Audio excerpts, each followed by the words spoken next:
ክብር ለኢየሱስ ክርስቶስ ይሁን። ዛሬ ማካፍላችሁ ቃል ባለፈው ትንሽ ስለ እምነት አይተን ነበረ።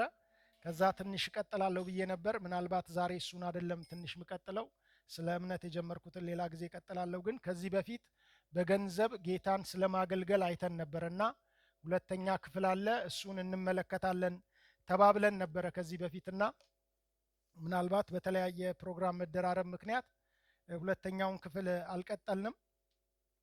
ስለዚህ ያንን ሁለተኛውን ክፍል ነው የምቀጥለው። ባለፈው ስንመለከት ምን አይተን ነበረ? መጽሐፍ ቅዱስ ላይ የገንዘብ ኃይል በጣም እጅግ በጣም ገንዘብ ኃይል እንዳለው ጌታችን ኢየሱስ ክርስቶስ ራሱ ሲናገር እንደነበረ አይተናል። ገንዘብንና እግዚአብሔርን እኩል ማገልገል ሰው እንደማይችል ጌታ ኢየሱስ ክርስቶስ ሲናገር አይተናል። ምን ማለት ነው? በሌላ አናገር ገንዘብ እጅግ በጣም ፓወር አለው ማለት ነው። ስለዚህ ብዙ ሰዎች ምን ያደርጋሉ ማለት ነው? ገንዘብንም ይወዳሉ። በዛ ፈሪሳውያን በዛ ጊዜ የነበሩ ገንዘብን የሚወዱ ፈሪሳውያን ይህንን ሰምተው ሳቁበት ይላል ጌታችን ኢየሱስ ክርስቶስ ላይ። እግዚአብሔርንም እናገለግላለን ይሉ ነበርና ጌታ ኢየሱስ ገንዘብንም እግዚአብሔርንም እኩል ማገልገል አትችሉም አላቸው። ምን ማለት ነው? የእግዚአብሔርን ቦታ መውሰድ የሚችል ፓወር አለው ማለት ነው። ገንዘብ እጅግ በጣም አደገኛ ፓወር አለው ማለት ነው። ስለዚህ ከዚህ ፓወር ደግሞ የምንላቀቀው ምን ብለናል? በመስጠት ብቻ ነው ሰው መላቀቅ የሚችለው። ገንዘብ እንዳይገዛው አድርጎ፣ ገንዘብ እንዳይቆጣጠረው አድርጎ ገንዘብን ለድሆች በመስጠት፣ ለእግዚአብሔር በመስጠት፣ ለወንጌል በመስጠት ገንዘብ በእርሱ ላይ ኃይል እንዳይኖረው ሰው ያደርጋል ማለት ነው። ስለዚህ ሰዎችን ገንዘብ ገዝቷቸው ለገንዘብ ብለው ሰውን ይገላሉ፣ ለገንዘብ ብለው ይዘሙታሉ፣ ለገንዘብ ብለው ይዋሻሉ፣ ለገንዘብ ብለው ማንኛውንም ነገር ያደርጋሉ። ይሄ ምንድን ነው ብለን ብንል የገንዘብ ኃይል ይባላል። ስለዚህ ይሄ ነገር ከቅዱሳን የሚሰበረው ምን ሲሆን ነው? ቅዱሳን ቸሮች ሲሆኑ፣ ሲለግሱ፣ ሲሰጡ እንደሆነ ተመልክተናል። ክብር ለኢየሱስ ይሁን። የምንሰጠው ደግሞ ለምንድን ነው ተባብለን ተመልክተናል። ለመስጠት ሁለት ነገሮች ያስፈልጋሉ። አንደኛው በጎ ፈቃድ ሊኖረን ያስፈልጋል። በአዲስ ኪዳን ምናልባት አስራት እንደሚባለው አይነት ትእዛዝ ሆኖ ሕግ ሆኖ ሰዎች እንዲሰጡ የሚገደዱበት፣ ካልሰጡ ደግሞ በረከታቸው የሚመታበት እንደዚህ አይነት አሰራር ሳይሆን ያለው ወደ እንደዚህ አይነት ነገር ውስጥ ብዙ አልገባም። በአዲስ ኪዳን ሰው በበጎ ፈቃዱ በልቡ ደስ እንዳለው ሁለተኛ ቆሮንቶስ ላይ እንደሚናገር በበጎ ፈቃዱ እንዲሰጥና ድሆችን ባየ ጊዜ ሁሉ ሰው እንዲረዳ መጽሐፍ ቅዱስ ላይ ተጽፏል። ሁለተኛ ደግሞ ሁለተኛ ቆሮንቶስ ምዕራፍ 8 ቁጥር 5 ላይ እንደተመለከትነው መጀመሪያ ምን ይላል? እነዚህ ሰዎች ራሳቸውን ለጌታ ሰጡ ይላል። ክብር ለኢየሱስ ክርስቶስ ይሁን። ከዛ ደግሞ ገንዘባቸውን ሰጡ ይላል። ስለዚህ ሰው መጀመሪያ በጎ ፈቃድ ሊኖረው ይገባል። ከዛ ደግሞ ለመስጠት ምን መሆን አለበት ማለት ነው? ራሱን ሰው ለጌታ መስጠት መቻል አለበት። ክብር ለኢየሱስ ይሁን። ከዛ በኋላ የተመለከትናቸው ለምንድን ነው የምንሰጠው የሚል 4 ነጥቦችን ተመልክተን ነበረ። የመጀመሪያው ምንድን ነው? ለእግዚአብሔርና ለሰው ያለንን ፍቅር ለማሳየት ነበረ። ክብር ለኢየሱስ። አንደኛ ዮሐንስ ምዕራፍ 3 ላይ ተመልክተናል ከ16 ጀምሮ። ሰው የዚህ ዓለም አንድ ወንድም ማለት አንድ ሰው የዚህ ዓለም ንብረት እያለው ገንዘብ እያለው ሀብት እያለው ወንድሙ ሲቸገር አይቶ ባይረዳው የእግዚአብሔር ፍቅር እንዴት በርሱ ይኖራል? የእግዚአብሔር ፍቅር በርሱ እንዴት አለ ይባላል። ሌላኛው ትርጉም ሲናገር ደግሞ እግዚአብሔርን እወዳለው እንዴት ሊል ይችላል? ያ ሰው ገንዘብ አለው፣ ንብረት አለው፣ ወንድሙ ሲቸገር አይቶ ሳይረዳው አልፏል። ይሄ ሰው እንዴት የእግዚአብሔር ፍቅር በርሱ ይኖራል ይላል። ስለዚህ ሰው በገንዘቡ ሲያገለግል አንደኛ ለሰው ያለውን ፍቅር፣ ሁለተኛ ለእግዚአብሔር ያለውን ፍቅር ያሳያል። እንደዚያው ለቆሮንቶስ ሰዎች ሐዋርያው ጳውሎስ ሲናገር ፍቅራችሁን በዚህ ግለጡ የሚል ተመልክተናል። ክብር ለኢየሱስ ይሁን። ሁለተኛው ደግሞ መዝገብ ሉቃስ ወንጌል ምዕራፍ 12 ላይ ጌታ ኢየሱስ እንዳለው መዝገብ በሰማይ ለማከማቸት ያላችሁን ሽጡና ለድሆች ስጡ፣ መዝገብን በሰማይ ታከማቻላችሁ አለ። ብል በማይበላበት በማይበላሽበት ሰው ኪሳራ በማይገባበት በሰማይ መዝገብ ለማከማቸት ብለን እንሰጣለን። ክብር ለኢየሱስ ይሁን። ሶስተኛ የተመለከትነው ምን ብለናል? እግዚአብሔር ፊት ምንድነው ብለናል? መስዋዕት ነው ብለናል። ሁለተኛ ቆሮንቶስ ላይም ኤፌሶን ላይም ስንመለከት በእግዚአብሔር ፊት መዓዛው የሚጣፍጥ ደስ የሚል በቃ መዓዛው የሚጣፍጥ መስዋዕት ነው ብሎ ይላቸዋል። ምኑ? እናንተ የምትሰጡት ገንዘብ። ስለዚህ የላካችሁልኝን ተቀብዬ ተሞልቻለሁ። እኔ አስፈልጎኝ አይደለም፣ ነገር ግን በቃ እግዚአብሔርን እንዲያገለግሉ በዛ ነገር እንዲያገለግሉ ስለፈለገ ተቀበለና ምን አላቸው? ግን ይሄ በእግዚአብሔር ፊት ምንድነው ይላል? መዓዛው እጅግ የሚጣፍጥ እግዚአብሔር ደስ ብሎት አሮማ ያለው የሚያሸተው መስዋዕት እንደሆነ መጽሐፍ ቅዱስ ይናገራል። ክብር ለኢየሱስ ይሁን። መስዋዕት ሁላችንም እንደምናውቀው መሰዊያ ቢኖር የሚሰዋበት ነገር ካሌለ መሰዊያው ብቻውን ከንቱ ነው ማለት ነው። ስለዚህ እግዚአብሔር እንዲያሸተው ስጦታችሁን መሰዊያ ላይ ገንዘባችንን ማፍሰስ መቻል አለብን። ድሆች ላይ ማፍሰስ መቻል አለብን። ለድሆች ማድረግ አለብን። ክብር ለኢየሱስ ይሁን።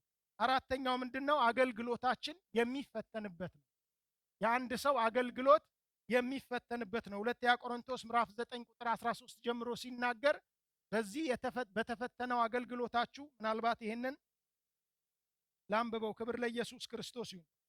ምን ይላል? የክርስቶስ ሁለተኛ ቆሮንቶስ ምዕራፍ 9 ቁጥር 13 ላይ የክርስቶስን ወንጌል ተቀብላችሁ ስለታዘዛችሁና ለእነርሱም ሆነ ለሌሎች ስላሳያችሁት ልግስና ሰዎች ተፈትኖ ስላለፈው አገልግሎታችሁ እግዚአብሔርን ያከብራሉ። ሁለተኛ ቆሮንቶስ ምዕራፍ 9 ቁጥር 13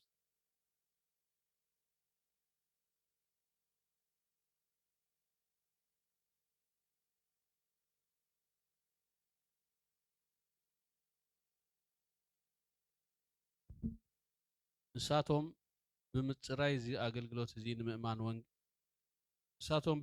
ኣገልግሎት እዚ ንምእማን ወንጌል ክርስቶስ ስለተገዛእኩም ስለቲ ንዓታቶምን ንኹሉን ዝኸውን ልግሲ ሓገዝኩም ንኣምላኽ የመስግኑ እዮም።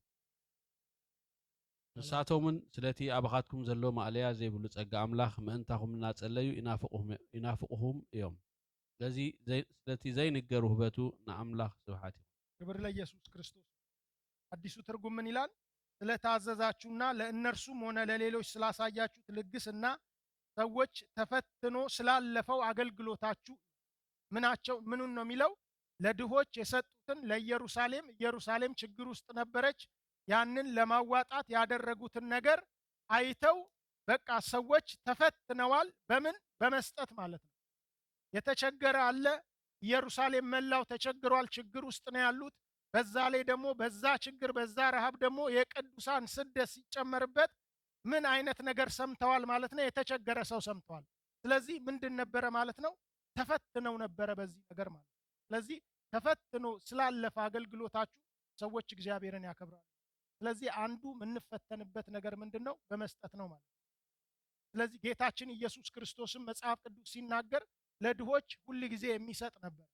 አንድ ጊዜ ዮሐንስ ወንጌል ምዕራፍ 13 ላይ ጌታ ኢየሱስ ክርስቶስ መጨረሻ አገልግሎቱ ላይ ከእናንተ መካከል አንዱ አሳልፎ ይሰጠኛል አላቸው ደቀ መዛሙርቱ። በዚህ ጊዜ እጅግ ተደናገጡ። ስለዚህ ዮሐንስ ጠጋ ብሎ ኢየሱስ ጋር ስለሚቀመጥ ወደ ደረቱ ጴጥሮስ ጠየቀው። ማንን እንደሆነ ጠይቅልን ኢየሱስን አለዋል። ከዛ ኢየሱስ ክርስቶስ እንጀራውን አንስቼ አጥቅሼ ማጎርሰው ነው አለ። በዚህ ጊዜ አነሳና ለይሁዳ ለአስቆሮቱ ይሁዳ አጎረሰው ይላል መጽሐፍ ቅዱስ ሲናገር። ልክ ሲያጎርሰው ሰይጣን ገባበት ይላል መጽሐፍ ቅዱስ። ከዛ ኢየሱስ አንድ ነገር አለው፣ የምታደርገውን ቶሎ ብላ አድርግ አለው። በዚህ ጊዜ ደቀ መዛሙርቱ ምን ማለት እንደሆነ አልገባቸው። ምን እያለው ነው? የምታደርገውን ቶሎ አድርግ። ግን በሐሳባቸው የመጣው ሁለት ሐሳብ ብቻ ነው። ኢየሱስ ሊል የሚችለው ወይ አንደኛ በዓል ደርሷል ፋሲጋ ነው፣ ለፋሲጋ የሚያስፈልግ ነገር ግዛ ነው፣ ወይ ደግሞ ሁለተኛው ሐሳብ ሊል የሚችለው ለድሆች ሂድና ገንዘብ ምን አድርግ?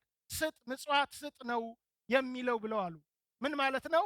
በጌታችን በኢየሱስ ክርስቶስ በአገልግሎቱ ዘመን ሁል ጊዜ ለድሆች ይሰጣል ማለት ነው። መስዋዕት እንደዛ አይነት ምጽዋት ይሰጣል ለድሆች። ገንዘብ ይሁዳን ሲያዘው ይሰማሉ ማለት ነው። ምን ሲል? ለድሆች ሂድና ምጽዋት ስጥ፣ ለድሆች ሂድና ስጥ ተብሎ ሲባል ይሰማሉ ማለት ነው። ስለዚህ ኢየሱስ የተናገረው ባይገባቸውም ከዚህ ከሁለቱ ነገር ያለፈ አይሆንም አሉ። ስለዚህ ጌታችን ኢየሱስ ክርስቶስም በዚህ ነገር ተፈትኖ ያለፈበት አገልግሎት፣ ስለዚህ የምንፈተንበት አገልግሎት። ክብር ለኢየሱስ። ጳውሎስ አንድ ጊዜ ገላትያ ምዕራፍ 2 ላይ አገልግሎቱ ለሐዋርያት ለመጀመሪያ ጊዜ ለነ ያዕቆብ፣ ለነ ጴጥሮስ፣ ለነ ዮሐንስ አሕዛብን ስለሚያገለግል ወደ ኢየሩሳሌም ሄዶ ስለ አገልግሎቱ ይነግራቸው ጀመረ። በዚህ ጊዜ ሰሙ፣ አዳመጡና በቃ ልክ ለጴጥሮስ እንደሰራለት አይሁድን እንዲያገለግል በቃ በአንተም ደግሞ በቃ አሕዛብን እንድታገለግል ያው እግዚአብሔር ያው መንፈስ ያው ኃይል ሰርቷል ብለው ቀኝ እጃቸውን ሰጡናል። ክብር ለኢየሱስ ይሁን። ምንም ነገር የጨመሩልኝ ነገር የለም፣ ግን ቀኝ እጃቸውን ሰጡ። ግን አንድ ነገር አደራ አሉት። አንድ ነገር ግን አሳሰቡት። ድሆችን መርዳትን ምን አትበላሉት? ችላ እንዳትላሉት። ክብር ለኢየሱስ ይሁን። እኔም ይሄንን አጥብቄ ለማድረግ ተጋዋለ።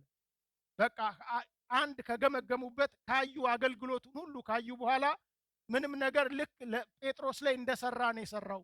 ነገር ግን ድሆችን ማሰብ አትተዋሉ። እሱም ምን አደረግኩ አለ? ተግቼ ይህንን ላደርግ። ክብር ለኢየሱስ ይሁን። ስለዚህ እንደ አገልጋይም እንደ ክርስቲያንም አንዱ የምንፈተንበት ነገር ምንድን ነው ማለት ነው? ድሆች በአጠገባችን፣ የተቸገሩ ሰዎች በአጠገባችን በጆሮአችን ሰምተን ዝም ስንል እየተፈተንን ነው ማለት ነው። ስለዚህ ተፈትኖ ስላለፈው አገልግሎታችሁ እንደሚል አንዳንዶቻችን ብዙ ጊዜ ተፈትነን ወድቀናል ማለት ነው። አንዳንዶቻችን ወደ ጭካኔ ገብተን ምንም ነገር የሰው ችግር ሰምተን ምንም ነገር ላይሰማን ይችላል። ያ ተፈትኖ መውደቅ። ስለዚህ እግዚአብሔር ከእንደዚህ አይነት ነገር እንዲጠብቀን ሰዎች ምን ማድረግ አለብን? የገንዘብን ኃይል ሰብረን በገንዘባችን ማገልገል መቻል አለብን። ክብር ለኢየሱስ ክርስቶስ ይሁን። ዛሬ የምንመለከተው ሰዎች ልክ እንዳልኳችሁ ስለ አስራት ምናምን አልገባም። ሰዎች በአዲስ ኪዳን እንዴት ነው የምንሰጠው? ማን ነው የሚሰጠው? በአዲስ ኪዳን የማይሰጥ ሰው አለ ወይ? እንዴት ነው የምንሰጠው የሚለውን እንመለከታለን። ክብር ለኢየሱስ ክርስቶስ ይሁን። ሐዋርያት ሥራ ምዕራፍ 20 ቁጥር 33 ላይ ሲናገር ሐዋርያት ሥራ ምዕራፍ 20 ላይ ከ33 ጀምሮ እስከ 35 ያለው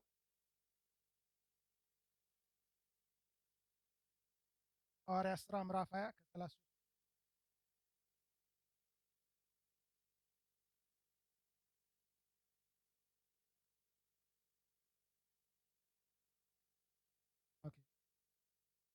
ምን ይላል? ሐዋርያው ጳውሎስ የማንንም ብር ወይም ወርቅ ወይም ልብስ አልተመኘሁም። እነዚህ እጆቼ ለእኔና ከእኔ ጋር ላሉት በሚያስፈልገን ነገር እንዳገለገሉን እናንተ ራሳችሁ ታውቃላችሁ። በጉልበታችን ደክመን ችግረኞችን መርዳት እንዳለብን ባደረግኩት ሁሉ አሳይቻቸዋለሁ። ከሚቀበል ይልቅ የሚሰጥ ምስጉን ነው ያለውን የጌታን የኢየሱስን ቃል እናስታውስ ይላል። ክብር ለኢየሱስ ይሁን። ብሩር ኮነ ወይ ወርቂ ወይ ክዳን ካብ ሓደ እኳ አይደለኹን። ንዓይ ነቶም ምሳይ ዝነብሩን እዘን ኣእዳወይ ከም ዘገልግላ ባዕልኻትኩም ትፈልጡ ኢኹም። ነቲ ጎይታና የሱስ ባዕሉ ካብ ምቕባልሲ ምሃብ ኣዝዩ ይባርኽ ዝበሎ ቃል እናዘከርካ ከምዚ ጌርካ ምዕያይን ንድኹማት ምዕላይን ከም ዝግባእ ብኩሉ ኣርኤኹም። እዚ ምስ በለ ከዓ ተንበርኪኹም ምስ ኩላቶም ሓቢሩ ጸለየ።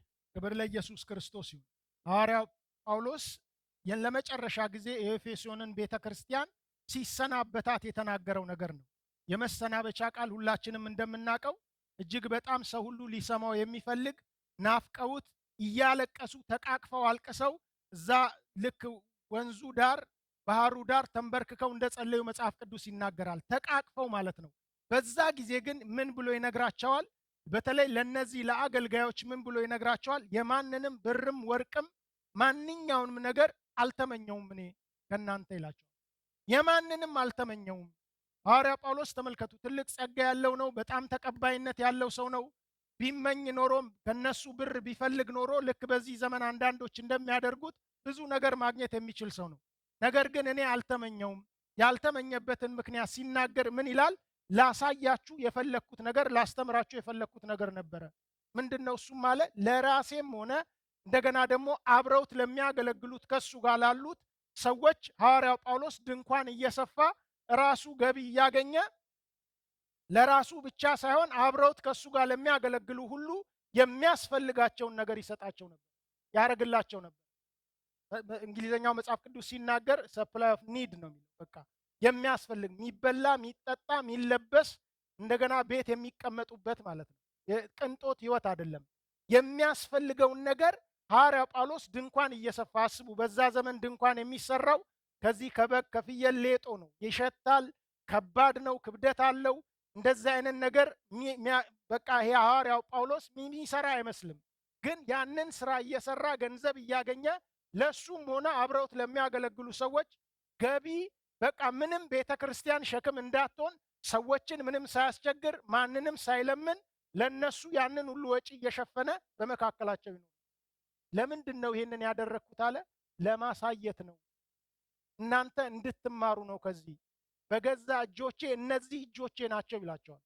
አስቡት፣ እያሳያቸው ማለት እነዚህ እጆቼ ደክሜ ሰርቼ ነው ይሄንን ያደረኩት። ምን ላደርግ? ላሳያችሁ። ክብር ለኢየሱስ ክርስቶስ። ስለዚህ ሐዋርያ ጳውሎስ ከራሱ አልፎ ለሌሎች አድርጓል፣ ለሌሎች አስተምሯል ማለት ነው።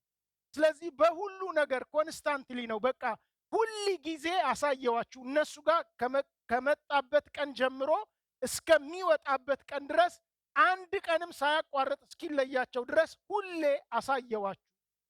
ክብር ለኢየሱስ ክርስቶስ። ምን እያደረገ? አብረውት ያሉትን እያገለገለ ማለት ነው። በገንዘቡ እያገለገለ። ክብር መብት አለው እኮ ሌላ ቦታ ይናገራል። መብት አለው። ሚስት ይዞ አግብቶ ይዞ መዞር እንደነ ጴጥሮስ ብዙ ነገር ማድረግ ይችላል። መብት እያለው ግን ማስተማር ማሳየት ስለፈለገ ምን ያደርግ ነበር ይላል? እንደዛ ያደርግ ነበረ። ምን ይላል? የማንንም ብር አልተመኘውም፣ እነዚህ እጆቼ እናንተ ራሳችሁ ታውቃላችሁ ብሎ በጉልበታችን ደክመን ችግረኞችን መርዳት እንዳለብን ባደረኩት ሁሉ አሳየዋችሁ። ባደረኩት ነገር ሁሉ አሳየዋችሁ።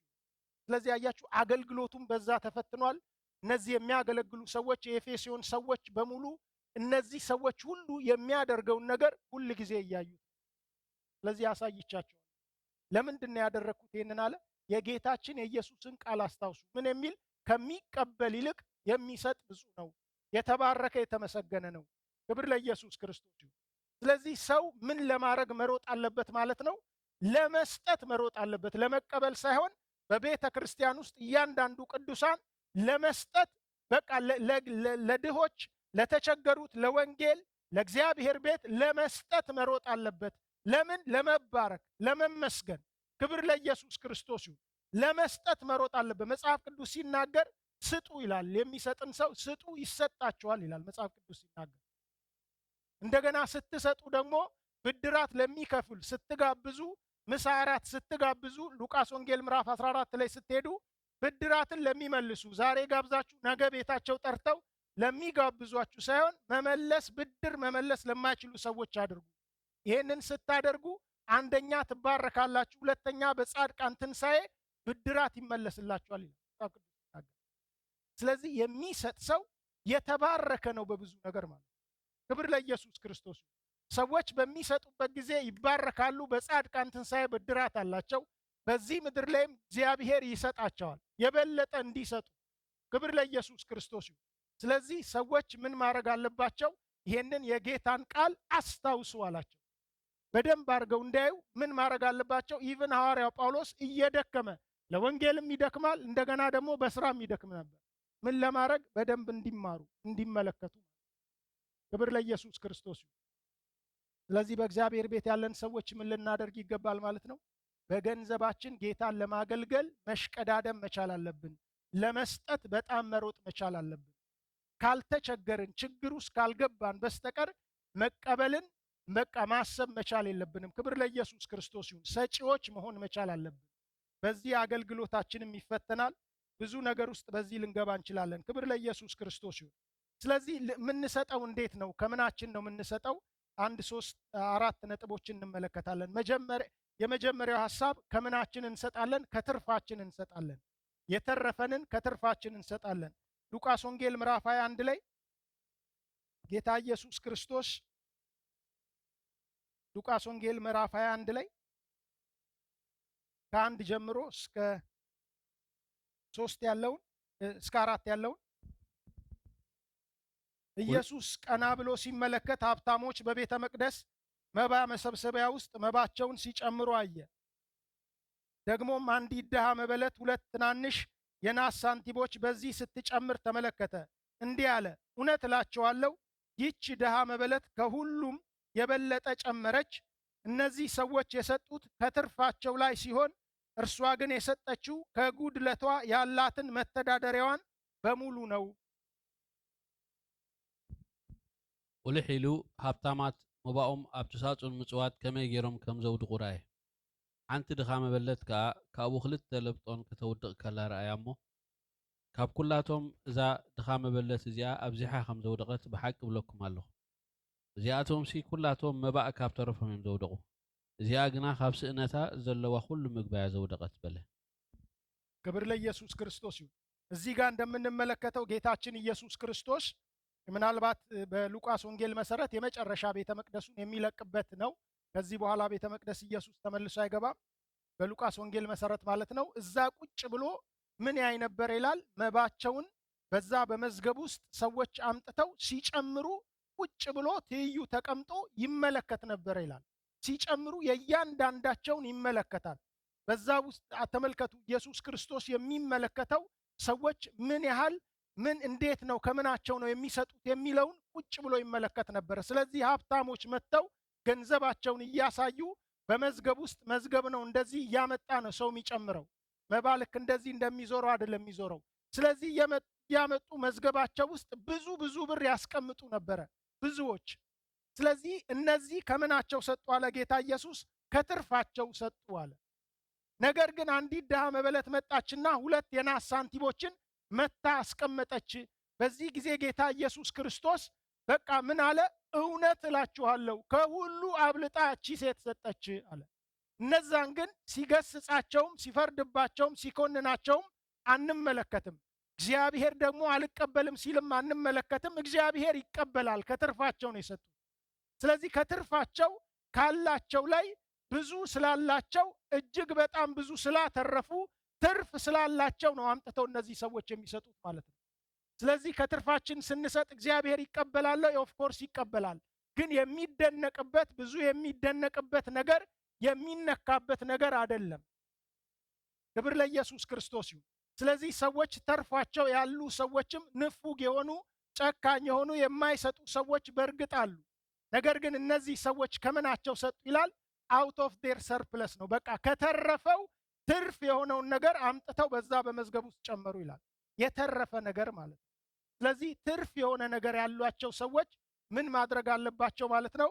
ከትርፋቸው መስጠት መቻል አለባቸው ማለት ነው። ክብር ለኢየሱስ ክርስቶስ ይሁን። እንመለከታለን ስጦታው እንዴት እስከ መስዋዕት ድረስ መስጠት እንዳለባቸው። ክብር ለኢየሱስ ክርስቶስ ይሁን። 2 ቆሮንቶስ ምዕራፍ 8 ላይ 2 ቆሮንቶስ ምዕራፍ 8 ቁጥር 14 ላይ የቆሮንቶስንም ሰዎች እንደዛ ይላቸዋል ሐዋርያው ጳውሎስ። ከመዮ ብዙሕ ዝኣከበ ኣይትርፈን ሂደት ዝኣከበ እውን ኣየጉደለን ዝብል ጽሑፍ ዘሎ ኣብ ዘበን እዚ ሕጂ እቲ ተረፍኩም ነቲ ጎደሎኦም ክምልእ እቲ ተረፎም ከዓ ነቲ ጎደሎኹም ክምልእ እሞ ማዕረ ማዕረ ምእንቲ ክኸውን እየ ዝብል ዘለኹ። ክብር ለኢየሱስ ይሁን። ምን ይላቸዋል? በአሁኑ ጊዜ የእናንተ ትርፍ የእነርሱን ጉድለት ያሟላል፣ የእነርሱም ደግሞ በተራው የእናንተን ጉድለት ያሟላል። በዚህ ያላችሁን እኩል ትካፈላላችሁ ይላል። ክብር ለኢየሱስ ክርስቶስ ይሁን። ምን ይላል? በአሁኑ ጊዜ የእናንተ ምን ይላል? ትርፍ ይላቸዋል። ክብር ለኢየሱስ ክርስቶስ ይሁን። የቆሮንቶስን አማኞች ነው የሚላቸው። ምን ይላል? በኢየሩሳሌም ያሉት በዛ ብዙ ጊዜ አንደኛ ቆሮንቶስም ሁለተኛም ኤፌሶን ላይ የሚናገረው ገላትያ ላይ ያለው ኢየሩሳሌም ስላለው እርዳታ ነው የሚናገረው። ስለዚህ በኢየሩሳሌም በጣም ችግር ውስጥ አሉ። መላው ኢየሩሳሌም ይሁዳ ተርበዋል። በዛ ላይ ቅዱሳን የበለጠ ተርበዋል። ስለዚህ በጣም ጎድሏቸው ነው ያሉት እነዚህ ሰዎች። ሚበላ ሚጠጣ ሚለበስ ቤዚክ ነሰሲቲ የሚባለው ነገር እነዚህ ነገር ጎሏቸው ነው ያሉት ማለት ነው። ስለዚህ የእናንተ ትርፍ ይላቸዋል ሐዋርያ ጳውሎስ የቆሮንቶስን ሰዎች። የእናንተ ትርፍ ተሰብስቦ ሄዶ የነሱ ጎደሎ የሆነውን ነገር ምን ያደርጋል ይላል? ይሞላል። እናንተ ተርፏችኋል፣ የምትሰጡት ነገር አላችሁ፣ የምትበሉት ነገር አላችሁ፣ ተርፏችሁ ነው ያለው። ያ የእናንተ ትርፍ ግን ተሰብስቦ በሚሄድበት ጊዜ የነርሱን ጎደሎ ይሞላል። ክብር ለኢየሱስ ክርስቶስ። ስለዚህ አያችሁ እኛ ጋር የተረፈ ትርፍ የሆነ ነገር የሰው ጎደሎ አለ፣ የሚሞላበት ጎደሎ አለ ማለት ነው። ክብር ለኢየሱስ ክርስቶስ ይሁን። ተርፎን ካለ የጎደለ ሌላ ቦታ አለ ማለት ነው። ለዚህ ነው ምን ይላል ሐዋርያ ጳውሎስ? በዚህ የነሱን ጎደሎ ትሞሉና በዚህ እኩል ትሆናላችሁ ይላል። በኢኮኖሚ እኩል ትሆናላችሁ፣ ያላችሁ ነገር እኩል ይሆናል ማለት አይደለም። የሚናገረው ስለምንድን ነው የሚናገረው? ኒድ የሚባለው ለሰው ልጅ ለመኖር አስፈላጊ የሚበላ የሚጠጣ፣ ልክ መጽሐፍ ቅዱስ የምንበላው የምንጠጣው ካለን ይበቃናል አለ ሐዋርያ ጳውሎስ። ሰው የሚበላው የሚጠጣው የሚለብሰው ነገር እንዳይጎድል ያደርጋል። የቱ? የኛ ትርፍ ማለት ነው። ስለዚህ እኔ ጋር የተረፈ የሆነ መጠን ካለ በዛ መጠን የጎደለበት ሰው ሌላ ሰው አለ ማለት ነው። ክብር ለኢየሱስ ክርስቶስ ይሁን። ስለዚህ ያንን ነገር ያደርጋል ይላል። ተመልከቱ ሐዋርያ ጳውሎስ በጣም የሚገርመው ምን ይላል? በአሁኑ ጊዜ ይላል የእናንተ ትርፍ ነው የሚለው። በአሁኑ ጊዜ አሁን ተርፏቸዋል እናንተ፣ ሌላ ጊዜ ደግሞ ይመጣል ይላቸዋል። ምን ይላል? በአሁኑ ጊዜ የእናንተ ትርፍ የእነሱን ጎዶሎ ያሟላል፣ የእነርሱም ደግሞ በተራው የእናንተን ጉድለት ያሟላል ይላል። ዛሬ ጎድሏቸዋል፣ ዛሬ እኛ ተርፎናል። የተረፋቸው አሉ፣ እነዛ ደግሞ ጎዶሎ ናቸው። አሁን ነው እንደዚህ የሆነው። ሌላ ጊዜ ደግሞ ይመጣል፣ የሆነ ወቅት ይመጣል፣ የተረፈው ሰው የሚጎድልበት ጊዜ ይመጣል። ነገር ግን እግዚአብሔርን ታዞ ፈርቶ የሰውን ጎዶሎ የሚሞላ ሰው በጎዶሎ ጊዜ ደግሞ የነዛ ደግሞ ትርፍ ምን ያደርጋል? የእሱን ጎዶሎ ይሞላል ይላል። ክብር ለኢየሱስ ክርስቶስ ይሁን። አያችሁ፣ እግዚአብሔር እንደዚህ ለሰዎች በምትነሱበት ጊዜ፣ እናንተ ደግሞ በሚያስቸግራችሁ ጊዜ እግዚአብሔር ሰዎችን ያስነሳል። በቃ እግዚአብሔር ሰዎችን ያስነሳና ልክ እንድታደርጉ ያደርጋል። ክብር ለኢየሱስ ክርስቶስ ይሁን። ኢየሱስ ክርስቶስ ጌታ ነው። ስለዚህ የተረፈን ነገር ካለ ሰው ጋር ጎዶሎ አለ። ዝም ብለን ባንካችን ውስጥ እንድናጠራቀም፣ ዝም ብለን የሆነ ነገር እንድንሰበስብ፣ በቃ ልቅ የሆነ ከመጠን ያለፈ የተንደላቀቀ ኑሮ ስንኖር ሰዎች በዛው ልክ እኛ ባገኘንበት ልክ ባተረፍነው ልክ የጎደላቸው ሰዎች አሉ። ስለዚህ የእነሱን ምን ጎዶሎ የሚሞላ ነው እኛ ጋር ያለው ትርፍ ማለት ነው። ክብር ለኢየሱስ ክርስቶስ። ስለዚህ የተረፋችሁ ነገር ካላችሁ ብርም ይሁን ማንኛውም ነገር የጎደላቸው ሰዎች አሉ። እግዚአብሔር ደግሞ ሰዎች በመስጠት እንዲያገለግሉ ሆን ብሎ ይሄንን ነገር አድርጓል። ጌታ ኢየሱስ ክርስቶስ ሲናገር ዘዳግም ላይም ስትሄዱ ድሆች ከምድር ላይ መቼም ቢሆን አያልቁም ይላል መጽሐፍ ቅዱስ ሲናገር። ጌታ ኢየሱስ ክርስቶስም ሲናገር ስለ ሽቶ እነ ይሁዳ ሲናገሩ ምን አለ? ድሆች ሁል ጊዜ ከእናንተ ጋር አሉ። ሁል ጊዜ አሉ። ሌቭሉ ነው የሚለያየው። በየወቅቱ የድሃ በቃ ይሄ ልክ ፖቨሪቲ ሌቭል የሚባለው ልክ እሱ ነው የሚለያየው እንጂ ድሆች ሁል ጊዜ አሉ። በዚህ ጌታን እንድናገለግለው እግዚአብሔር በእንደዚህ አይነት ነገር ሰዎች እንዲያገለግሉት ይፈልጋል ማለት ነው። ክብር ለኢየሱስ። ስለዚህ ተርፎን ድሆች እንዳሉ የምንረሳ ሰዎች በጣም ልንጠነቀቅ፣ እንደዚህ ልንሆን ያስፈልጋል ማለት ነው። ሐዋርያ ጳውሎስንም እነዚህ የቤተ ክርስቲያን አዕማድ የተባሉት ሶስቱ መሪዎች የኢየሩሳሌም ያሉት ድሆችን ሁል ጊዜ እንድናስብ ሐዋርያው ጳውሎስ በአገልግሎቱ ወንጌል ተሳክቶለታል፣ እየሰበከ ነው፣ እግዚአብሔር ከእርሱ ጋር ነው። ድሆችን ግን ሁል ጊዜ ማሰቡን እንዳያቆም እንደዛ ነው ያሳሰቡት። ክብር ለኢየሱስ ክርስቶስ። አሳሰቡኝ አለ። እኔም ደግሞ ይሄንን ላደርግ ምን አደርገው አለ? ተጋው ይላል ትክክለኛ ትርጉም። እንደዚህ ላደርግ እኔም ተጋው፣ በቃ በትጋት እሰራ ነበር አለ። ስለዚህ እናንተ ጋር ያለው ትርፍ ሌላ ሰው ጋር ጎዶሎ እንዳለ ፈጽሞ ልንረሳ አይገባም። ክብር ለኢየሱስ ክርስቶስ።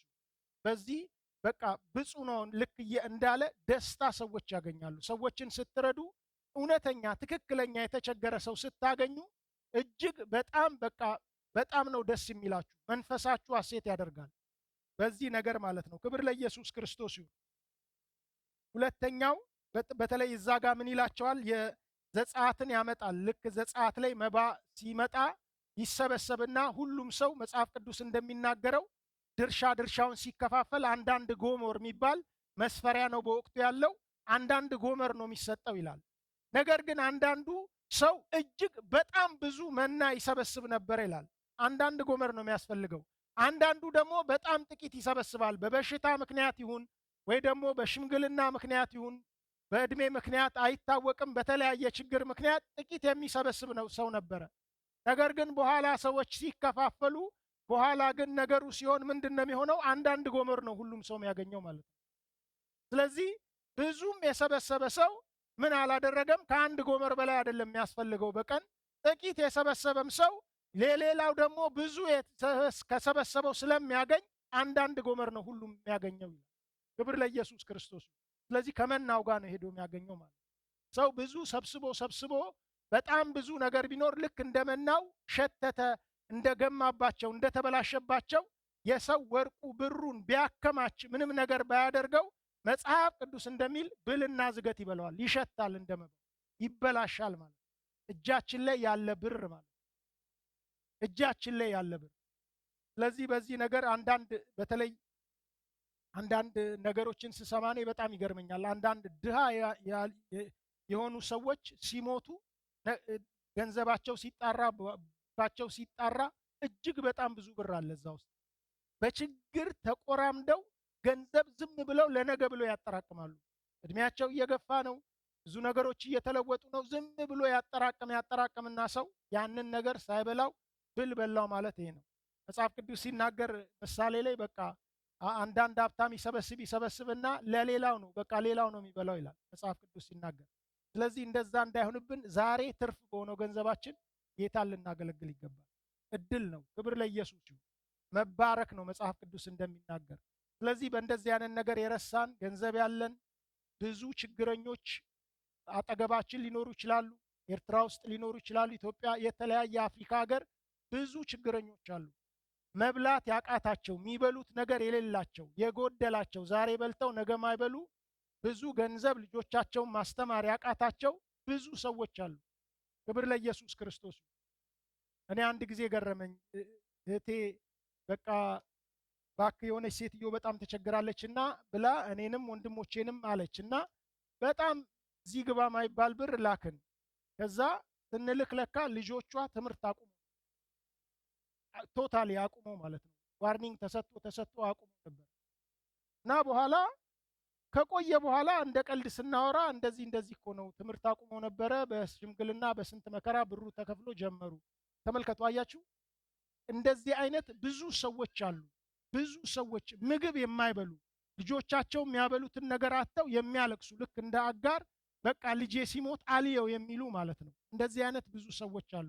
እኛ ክብር ለኢየሱስ ይሁን፣ የምንበላው የምንጠጣው የምንለብሰው ማንም ሰው የሚያጣ የለም። ስለዚህ ብዙዎቻችን ከዛም አለፍ ያለ ትርፍ ያለን ሰዎች ስለሆንን ስለዚህ ድሆችን መርዳት መቻል አለብን። በእኛ ትርፍ የብዙዎች ጎደሎ ይሞላል። ክብር ለኢየሱስ። ስለዚህ በዚህ ነገር ጌታን ልናገለግል ይገባል። ሁለተኛው ካለን ነገር በማካፈል ነው። የመጀመሪያው ምን ብለናል? ትርፍ የሆነን ነገር ለሰዎች ጎደሎን መምሏት ነው። ትርፍ የሆነን ነገር መስጠት ነው። የሁለተኛው ደግሞ ካለን ነገር ላይ ማካፈል ነው። ሁለት ሊኖረን ይችላል። ሉቃስ ወንጌል ምዕራፍ 3 ላይ ሉቃስ ወንጌል ምዕራፍ 3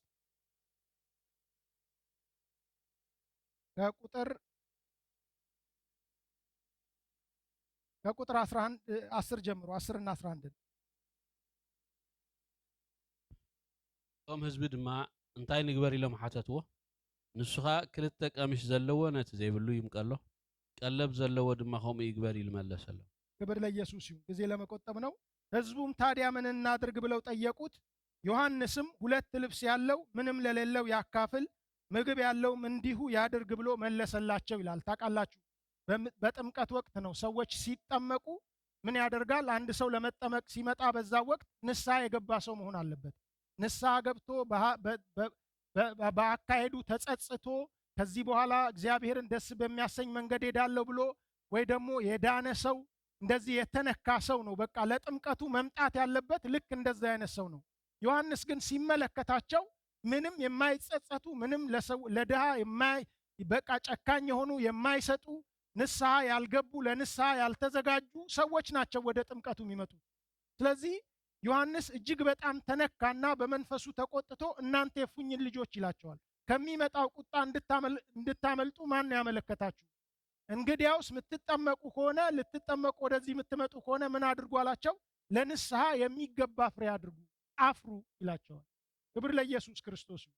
በቃ ሰው ከተነካ ሰው ከተለወጠ ሰው ከተጸጸተ ያለበት ነገር ስተት መሆኑ ከገባው ቀጣይ እርምጃ መሆን ያለበት ምንድነው ማለት ነው? መሆን ያለበት ለዛ ንስሐ ለዛ ጸጸት የሚገባ ህይወት መኖር አለበት። ንስሐ መግባት አለበት። ከዛ በኋላ ህይወቱን ማስተካከል አለበት።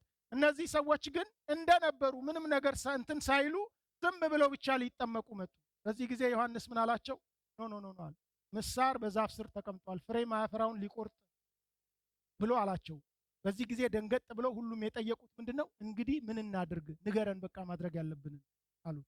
ከነገራቸው ነገር አንዱ ምንድነው? ሁለት ልብስ ያለው ሰው ምንም ለሌለው ሰው ምን ያደርግ? ያካፍል።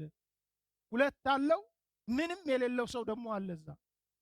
በተለይ እዚህ ጋር የሚናገረው ትክክለኛ ትርጉሙ ቱኒክስ የሚባለው አይሁዶች ከውስጥ የሚያረጉት ማለት ነው። ከላይ የሚደርቡት ሳይሆን ከውስጥ የሚያረጉት ነው። ድሆች ከሆኑ አይሁዶች ያንን ከውስጥ አያደርጉም። በቃ ድህነታቸው የአይሁዶች ድህነት አንዱ ከሚታወቅበት ነገር አንዱ የሚታዩ ብዙ ነገሮች አሉ። አንዱ ከሚታወቅበት ነገር ውስጥ ያለውን ከዚህ በውስጥ በኩል ያለውን ነገር ዝም ብለው ከላይ መደረቢያውን ጣል አድርገው ነው የሚወጡት ማለት ነው። ስለዚህ ምን ይላቸዋል? ሁለት ያለው አንዱን ምንም ለሌለው ሰው ይስጥ። ብዙዎች እዛ ሰዎች ቆመው ከውስጥ ያንን ቱኒክስ የሚባለውን ነገር ያላደረጉ ብዙ ሰዎች አሉ። ከላይ ደርበዋል፣ ሲታይ አይታወቅም።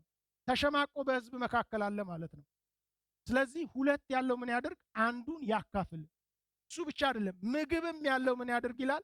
ምግብ ያለውም ደግሞ እንደዚህ በልቶ በቃ ቁርስ የሚበላ ሰው፣ እራት፣ ምሳ እንደዚህ የሚበላ ሰው ምንም ነገር ቀኑን ሙሉ ለማይበላ ሰው ያካፍልና ይስጥ ይላል። ሁለት ዳቦ የሚበላ ሰው አንዱን ያካፍል ይስጥ፣ እንደዚህ ይላል። ክብር ለኢየሱስ ክርስቶስ። ስለዚህ የመጀመሪያው ምን እናደርጋለን? ከትርፋችን እንሰጣለን። ሁለተኛው ደግሞ ካለን ነገር ላይ የተረፈ ነገር የለኝም፣ ለራሴ የሚበቃኝ ነገር ነው ያለው፣ ግን ምን ማድረግ አለብኝ ማለት ነው? ከኔ ካለኝ ነገር ላይ አካፍዬ ለሰዎች እሰጣለሁ ማለት ነው። ይሄንን ምን ይለዋል ሐዋርያው? ማለት ይሄንን መጥምቁ ዮሐንስ ሲናገር ምን ይለዋል? ለንስሐ የሚገባ ፍሬ ነው።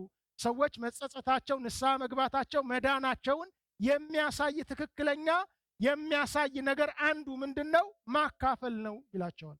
ክብር ለኢየሱስ ክርስቶስ ይሁን። ስለዚህ የማናካፍል ከሆንን ለንስሐ የሚገባ ፍሬ በእርግጥ አድርገናል ወይ? ምክንያቱም ከዚህ በፊት ባለፈው ተመልክተናል። መዳናችንን የምናሳይበት በቃ መዳናችን፣ መለወጣችን፣ ጽድቃችን በፍሬ ተገልጦ የሚታይበት አንዱ ነገር ምንድነው? መስጠት ነው ብለናል። ክብር ለኢየሱስ ክርስቶስ ይሁን። ስለዚህ በማካፈል ነው። ኤፌሶን 4 ቁጥር 28 ላይ ከዚህ በፊትም አይተነዋል።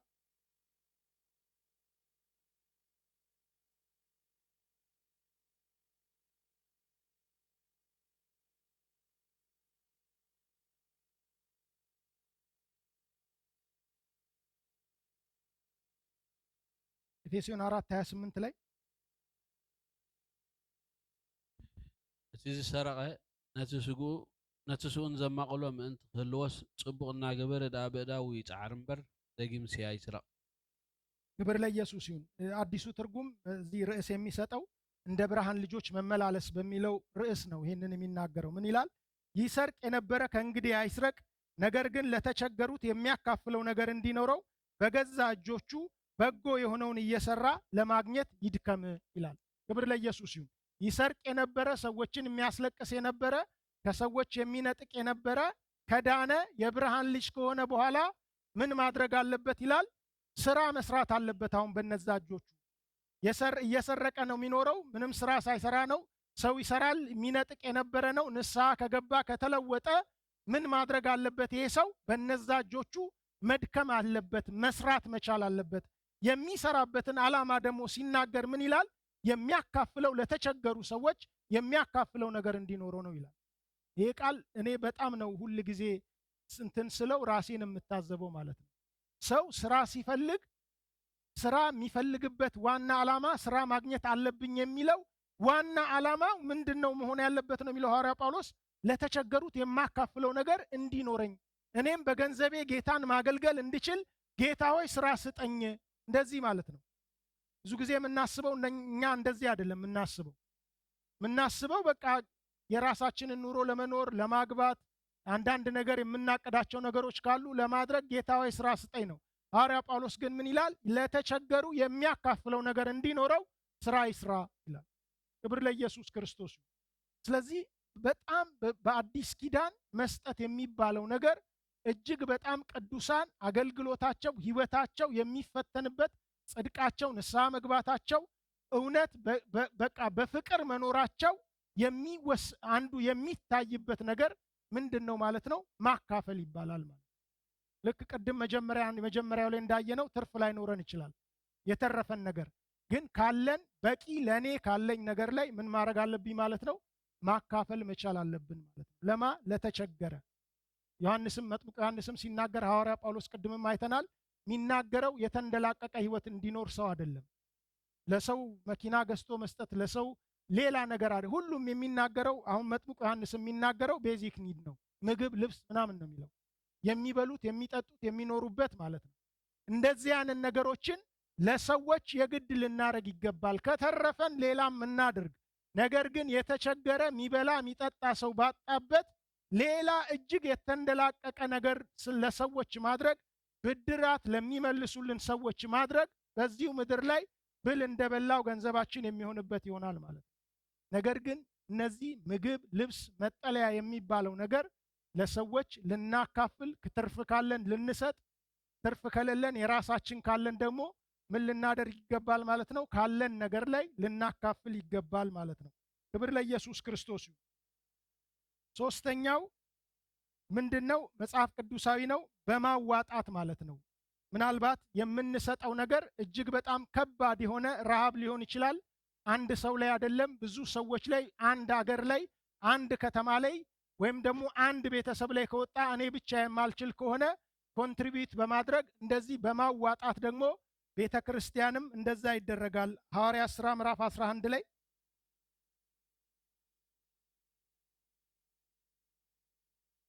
መጽሐፍ ቅዱስ ላይ ብዙ ቦታ አድርገዋል እንደዚህ። ሐዋርያት ሥራ ምዕራፍ 11 ከቁጥር 27 ጀምሮ እስከ 30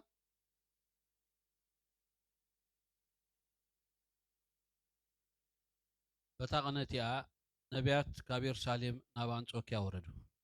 ሓደ ካባታቶም ከዓ አጋቦስ ዝስሙ ተንስኡ ኣብ ኩሉ ዓለም ብርቱዕ ጥሜት ከም ዝኸውን ብመንፈስ ተዛረበ። እዚ ብዘመን ቄሳር ቀላውዲዮስ ኮነ። እቶም ደቂ መዛሙርቱ ነፍሲ ወከፍ ከከም ዓቕሙ ነቶም ኣብ ይሁዳ ዘለዉ ኣሕዋት ረድኤት ክሰድሎም መደቡ። ከምኡ ገይሮም ከዓ ብኢድ ባርናባስን ሳውልን ናብቶም ሽማግለታት ሰደድዎ። ክብር ለኢየሱስ ክርስቶስ ይሁን። በዚያ ጊዜ አንዳንድ ነቢያት ከኢየሩሳሌም ወደ አንጾኪያ ወረዱ። ከእነርሱም አንዱ አጋቦስ የተባለው ተነስቶ በዓለም ሁሉ ታላቅ ረሃብ እንደሚሆን መንፈስ ቅዱስ አስመልክቶት ተናገረ። ይህም በቀላዲዮስ ቄሳር ዘመን ተፈጸመ። ደቀ መዛሙርትም እያንዳንዳቸው አቅማቸው በፈቀደ መጠን አዋጥተው በይሁዳ የሚኖሩትን ወንድሞች ለመርዳት ወሰኑ። እርዳታውንም በበርናባስና በሳውል እጅ ለሽማግሌዎች በመላክ ይህንኑ አደረጉ ይላል። ክብር ለኢየሱስ ክርስቶስ ይሁን። በጣም የሚገርም ነው። ይሄ በተለይ እዚህ ጋር የምንመለከተው ምን ይላል? አጋቦስ የሚባለው እነዚህ ነቢያት ከኢየሩሳሌም መጡና በቃ ምን ብለው ነው ትንቢት የተናገረው? አጋቦስ በዓለም ሁሉ ምን ይሆናል ይላል? ዓለም አቀፋዊ ነው ማለት ነው። በዓለም ሁሉ እጅግ ጽኑ ራብ በዓለም ሁሉ ይመጣል የሚል ትንቢት ተናገረ። በዚህ በቸርች ማለት ነው። ተመልከቱ፣ ራቡ እነሱ ባሉበትም ሀገር ነው ያለው። በሁሉም ቦታ ላይ ረሃብ ይመጣል የሚል መልእክት ሲመጣ በዚህ ጊዜ ይሄንን ትንቢት ሰሙና ሰዎቹ አሚን ብለው ወይ ደግሞ እንጸልያለን ብለው ወይ ለራሳቸው መጨነቅ ነበረባቸው እነዚህ ሰዎች። ምክንያቱም ራቡ ዓለም አቀፋዊ ነው፣ እነሱ ያሉበትንም ቦታ ያገኛል። ነገር ግን እነዚህ ሰዎች ይሄ ትንቢት ሲመጣ ያሰቡት በይሁዳ ያሉትን ሰዎች ነው፣ በኢየሩሳሌም ያሉትን። ይሁዳ እዛ አካባቢ ያሉ ሰዎች ደብል ነው የነሱ ችግር።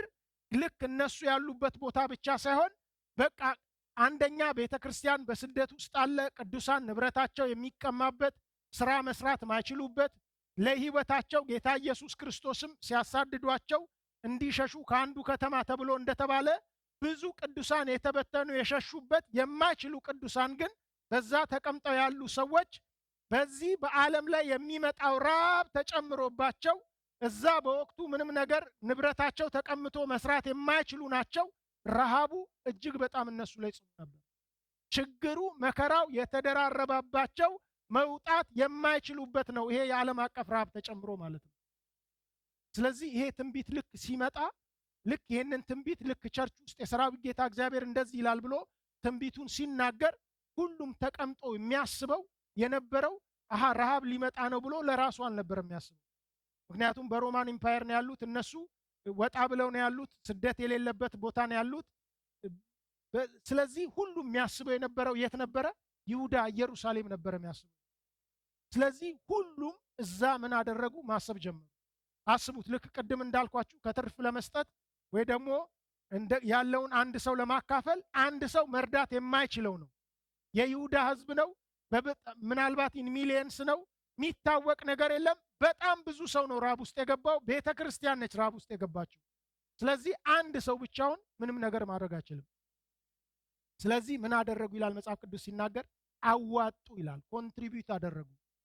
ሁሉም አንድ ላይ ሆነው ምን ወሰኑ? መጀመሪያ ልክ ትንቢቱ ሲመጣ ሁሉም ሰዎች በይሁዳ ያሉትን ለመርዳት ምን አደረጉ ይላል? ወሰኑ ይላል። ዴተርማይንድ አደረጉ። በቃ ወሰኑ፣ መርዳት አለብን። ችግራቸውን ያውቃሉ፣ መከራቸውን ያውቃሉ። ከኛ ችግር የበለጠ ከኛ ረሃብ የበለጠ የነሱ ረሃብ ይበልጣል። እነሱ በቃ መሞታቸው ነው፣ እኛ ቢያንስ ትንሽ እንቋቋመዋለን። ስለዚህ ብለው ምን አደረጉ ይላል? ወሰኑ ይላል። ክብር ለኢየሱስ ክርስቶስ። አያችሁ፣ እግዚአብሔር ሲረዳ ሰው ለሰው ችግር በቃ ያስባል ማለት ነው። ማሰብ ሲባል ዝም ብሎ ማሰብ አይደለም። ልክ ሰምተን የምናስበው አይነት አይደለም። በቃ ውስጣቸውን የሚይዝ ሀሳብ ማለት ነው። ሰላም ያጣሉ። እነዛ እዛ ተቸግረዋል። ስለዚህ እነዚህ ሰላም ያጣሉ፣ ያስባሉ። ስለዚህ ምን አደረጉ? መርዳት መቻል አለብን ብለው ወሰኑ። ስለዚህ ምን አደረጉ ይላል? ገንዘብ ምን አደረጉ? አዋጡ። ምክንያቱም አንድ ሰው አንድን ከተማ አንድን የይሁዳን አስቡት፣ የይሁዳ አውራጃ የሚባለውን ብዙ ከተሞች አሉ። እዛ ያሉትን ሁሉ ቅዱሳን መርዳት አይችልም አንድ ሰው። ስለዚህ ምን ማድረግ አለባቸው?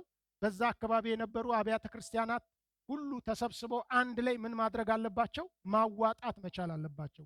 ከማዋጣታቸው በፊት ግን ምን አደረጉ? ሁሉም ሰዎች ይህንን መልእክት ትንቢት ልክ ሲሰሙ ወሰኑ ይላል። ክብር ለኢየሱስ ክርስቶስ። ስለዚህ እግዚአብሔር ዛሬ የሚናገራችሁ እንድትወስኑ፣ ድሆችን እንድትረዱ፣ እግዚአብሔር ማካፈል እንድትችሉ፣ ትርፍ ያላችሁ ነገር እንድትሰጡ፣ ክብር ለኢየሱስ ይሁን፣ እንድትወስኑ እግዚአብሔር ይፈልጋል። ያ በአጋቦስ የተናገረው እግዚአብሔር ነው አሁን የሚናገረው። ይሄ የእሱ ቃል ነው። ክብር ለኢየሱስ ይሁን። ስለዚህ ዛሬ ልትወስኑ ይገባል። ድሆችን ልትረዱ፣ ያላችሁ ገንዘብ ልትልኩ። ክብር ለኢየሱስ ክርስቶስ ይሁን። ከወር ወር ደሞዝ እየተቀበልን ከወር ወር የእኛን ደሞዝ ድሆች የማይበሉ ለድሆች የማይደርስ ዓመቱ ሙሉ በራሳችን የምንበላ የምንጠጣ ከሆንን በእግዚአብሔር ፊት ልክ መጽሐፍ ቅዱስ እንደሚለው ምንድነን ማለት ነው? የእግዚአብሔር ፍቅር እንዴት በርሱ ይኖራል? እግዚአብሔርን ሰው እንዴት እወዳለሁ ይላል እንደሚባለው ይደርስብናል ማለት ነው። ስለዚህ በአንጾኪያ ያሉ ሰዎች እነዚህ ሰዎች ምን አደረጉ? ወሰኑ። ምን ለማድረግ? ለመርዳት ወሰኑ። ከዚህ የተነሳ ምን አደረጉ ይላል? አዋጡ ይላል። በእነ በርናባስ እጅ አድርገው በሽማግሌዎች ተደርጎ ወዴት ተላከ ማለት ነው? ወደዛ ተላከ ማለት ነው። ስለዚህ ችግር ቢኖርብንም ተመልከቱ፣ የመጣው ራብ እነሱንም ያገኛቸዋል። በቀላዲዮስ ቄሳር በዛ ዘመን ተፈጽሟል ያ ትንቢት። በዛ ትንቢቱ ሲነገር ችግሩ አልነበረም፣ ግን ከትንሽ ቆይቶ ተፈጽሟል ያ ነገር። እነዚህ ሰዎች ግን ገንዘብ አዋጥተው ችግሩ እነሱንም ያገኛቸዋል፣ ግን የባሰ ችግር የሚገጥማቸው ስላሉ አዋጡ ማለት ነው። ክብር ለኢየሱስ። በቃ በጣም ሞልቶን በጣም የተረፈን ላንሆን እንችላለን። እንደዚህ ለመርዳት ለሰዎች ለመርዳት ለማገዝ ሰዎች እንደዚህ ዴተርማይንድ ያደረገ የወሰነ ልብ የእግዚአብሔር ፍቅር ነው የሚያስፈልገው። ክብር ለኢየሱስ ክርስቶስ ይሁን። መጽሐፍ ቅዱስ ልክ ሐዋርያ ጳውሎስ እናስታውስ አለ። አስታውሱ ብቻ አላለም። ከሚቀበል ይልቅ የሚሰጥ የተባረከ ነው የሚለውን የጌታን ቃል እናስታውስ። ሁላችንም እናስታውስ፣ ይህንን ነገር እንዳንረሳ። ክብር ለኢየሱስ ክርስቶስ ይሁን። ስለዚህ ዛሬ ልክ እንደዚህ ቤተ ክርስቲያን ልትወስኑ ይገባል። ለድሆች ልትረዱ።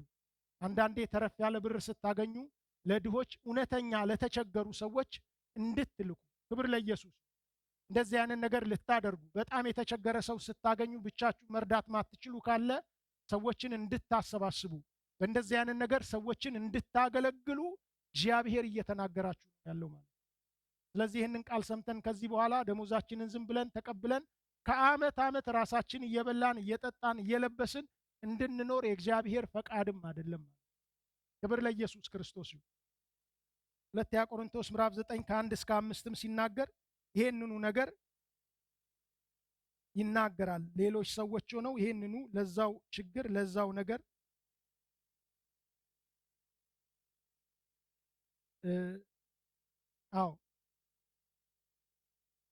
ከ1 እስከ 2 ኣካያ ካብ ዓሚ ጀሚራ ከም እተዳለወትን ብኣኻትኩም ኣብ መቄዶንያውን ዝሕበንሉ ፍቓድ ልብኹምን ቅንኣትኩምን ንብዙሓት ሰብ ከም ዝሰሓለትን እፈልጥ እየ እሞ ብዛዕባ ኣገልግሎት ነቶም ቅዱሳንሲ ክጽሕፈልኩም ኣየድልየንን እዩ። ትምክሕትና ብኣኻትኩም በዚ ተግባር እዚ ኸንቱ ምእንቲ ከይከውን ግና ከምቲ ዝበልክዎ ተዳሊኹም ክትጸንሑ ነቶም ኣሕዋት ልኢኸዮም ኣለኹ። ክብር ለኢየሱስ ይሁን። ለቅዱሳን ስለሚደረገው አገልግሎት ልጽፍላችሁ አያስፈልግም።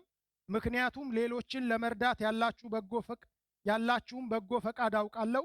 ካለፈው ዓመት ጀምሮ እናንተ በአካያ የምትኖሩ ሌሎችን ለመርዳት ዝግጁ እንደሆናችሁ ለመቄዶንያ ሰዎች አፌን ሞልቼ ተናግሬያለሁ። ቅን ፍላጎታችሁንም ብዙዎችን ለበጎ ሥራ አነሳስቷል። እንግዲህ በዚህ ነገር በእናንተ ላይ ያለንን ትምክህት ከንቱ ሆኖ እንዳይቀር አስቀድሞ ስለ እናንተ እንደተናገርኩ ተዘጋጅታችሁ እንድትገኙ ወንድሞችን ልክ ያለው ይላል። ክብር ለኢየሱስ ይሁን። ተመልከቱ፣ ከአንድ ዓመት በፊት ብር ሊያዋጡ ልክ አንዳንድ ጊዜ ልክ እንደምናረገው ችግር ሲኖርና ብር ልናዋጣ ስንል ወዲያው ላናዋጣ እንችላለን። ልክ እንደዚህ ልክ አንዳንዴ እንደምናደርገው ነው እዚህ ጋር የምትመለከቱት። ስለዚህ ብር ሊዋጣ ነው፣ ብር ሊሰበሰብ ነው። እነዚህ ሰዎች ምን አድርገዋል? ቃል ገብተዋል፣ ብር ለመስጠት ማለት ነው። ስለዚህ ልትረዱ በጎ ፈቃድ እንዳላቸው ሐዋርያው ጳውሎስ ለሌሎች ቸርቾች ተናግሬያለሁ። እናንተ በጎ ፈቃድ አላችሁ፣ እንረዳለን ብላችኋል። ስለዚህ ለሌሎች ቸርች ተናግሬያለሁ። ስለዚህ ያኔ የገባችሁትን ቃል ያኔ የተባባልነውን ነገር አሁን ሰው ልልክ ስለሆነ ምን አድርጉ? ሰዎችን ስልክ እንዳላፍር፣ ትምክቴ በእናንተ ላይ የተናገርኩት ጥሩ ነገር ስለሆነ ቅዱሳንን ይረዳሉ፣ ችግረኞችን ያግዛሉ ብዬ ተናግሬያለሁ ለሌላ ቸርች። ስለዚህ አሁን ትምክቴ የተናገርኩት ነገር ከንቱ እንዲሆን አልፈልግም። በሌላ አናገር ላፍር አልፈልግም። እንሰጣለን ብለው ለድሆች ለችግረኞች እናዋጣለን ብለው እነዚህ ሰዎች ከዛ ብሩን የሚቀበለው ሰው ሐዋርያው ጳውሎስ ልኮት ከሌላ ከተማ ሲመጣ እንዳያፍር ማለት ነው። እንሰጣለን ብለው በቃ ለመስጠት በጎ ፈቃድ አለን፣ ችግር የለውም፣ ሰው ብቻ ላክ፣ እኛ ለመርዳት ፈቃደኛ ነን ብለው ካሉ በኋላ ልክ አንዳንድ ሰዎች እንደዚህ ያደርጋሉ። እናቃለን። አንዳንዴ ብር ስንሰበስብ እናያለንና ቃል ይገባሉ፣ የገቡትን ቃል አያደርጉ። በመካከላችንም በቸርችም እናቀው ማለት ነው። ልክ ስለዚህ እንደዛ እንዳይሆን እንዳላፍር ለብዙ ሰዎች ይሰጣሉ ብዬ ተናግሬያለሁ።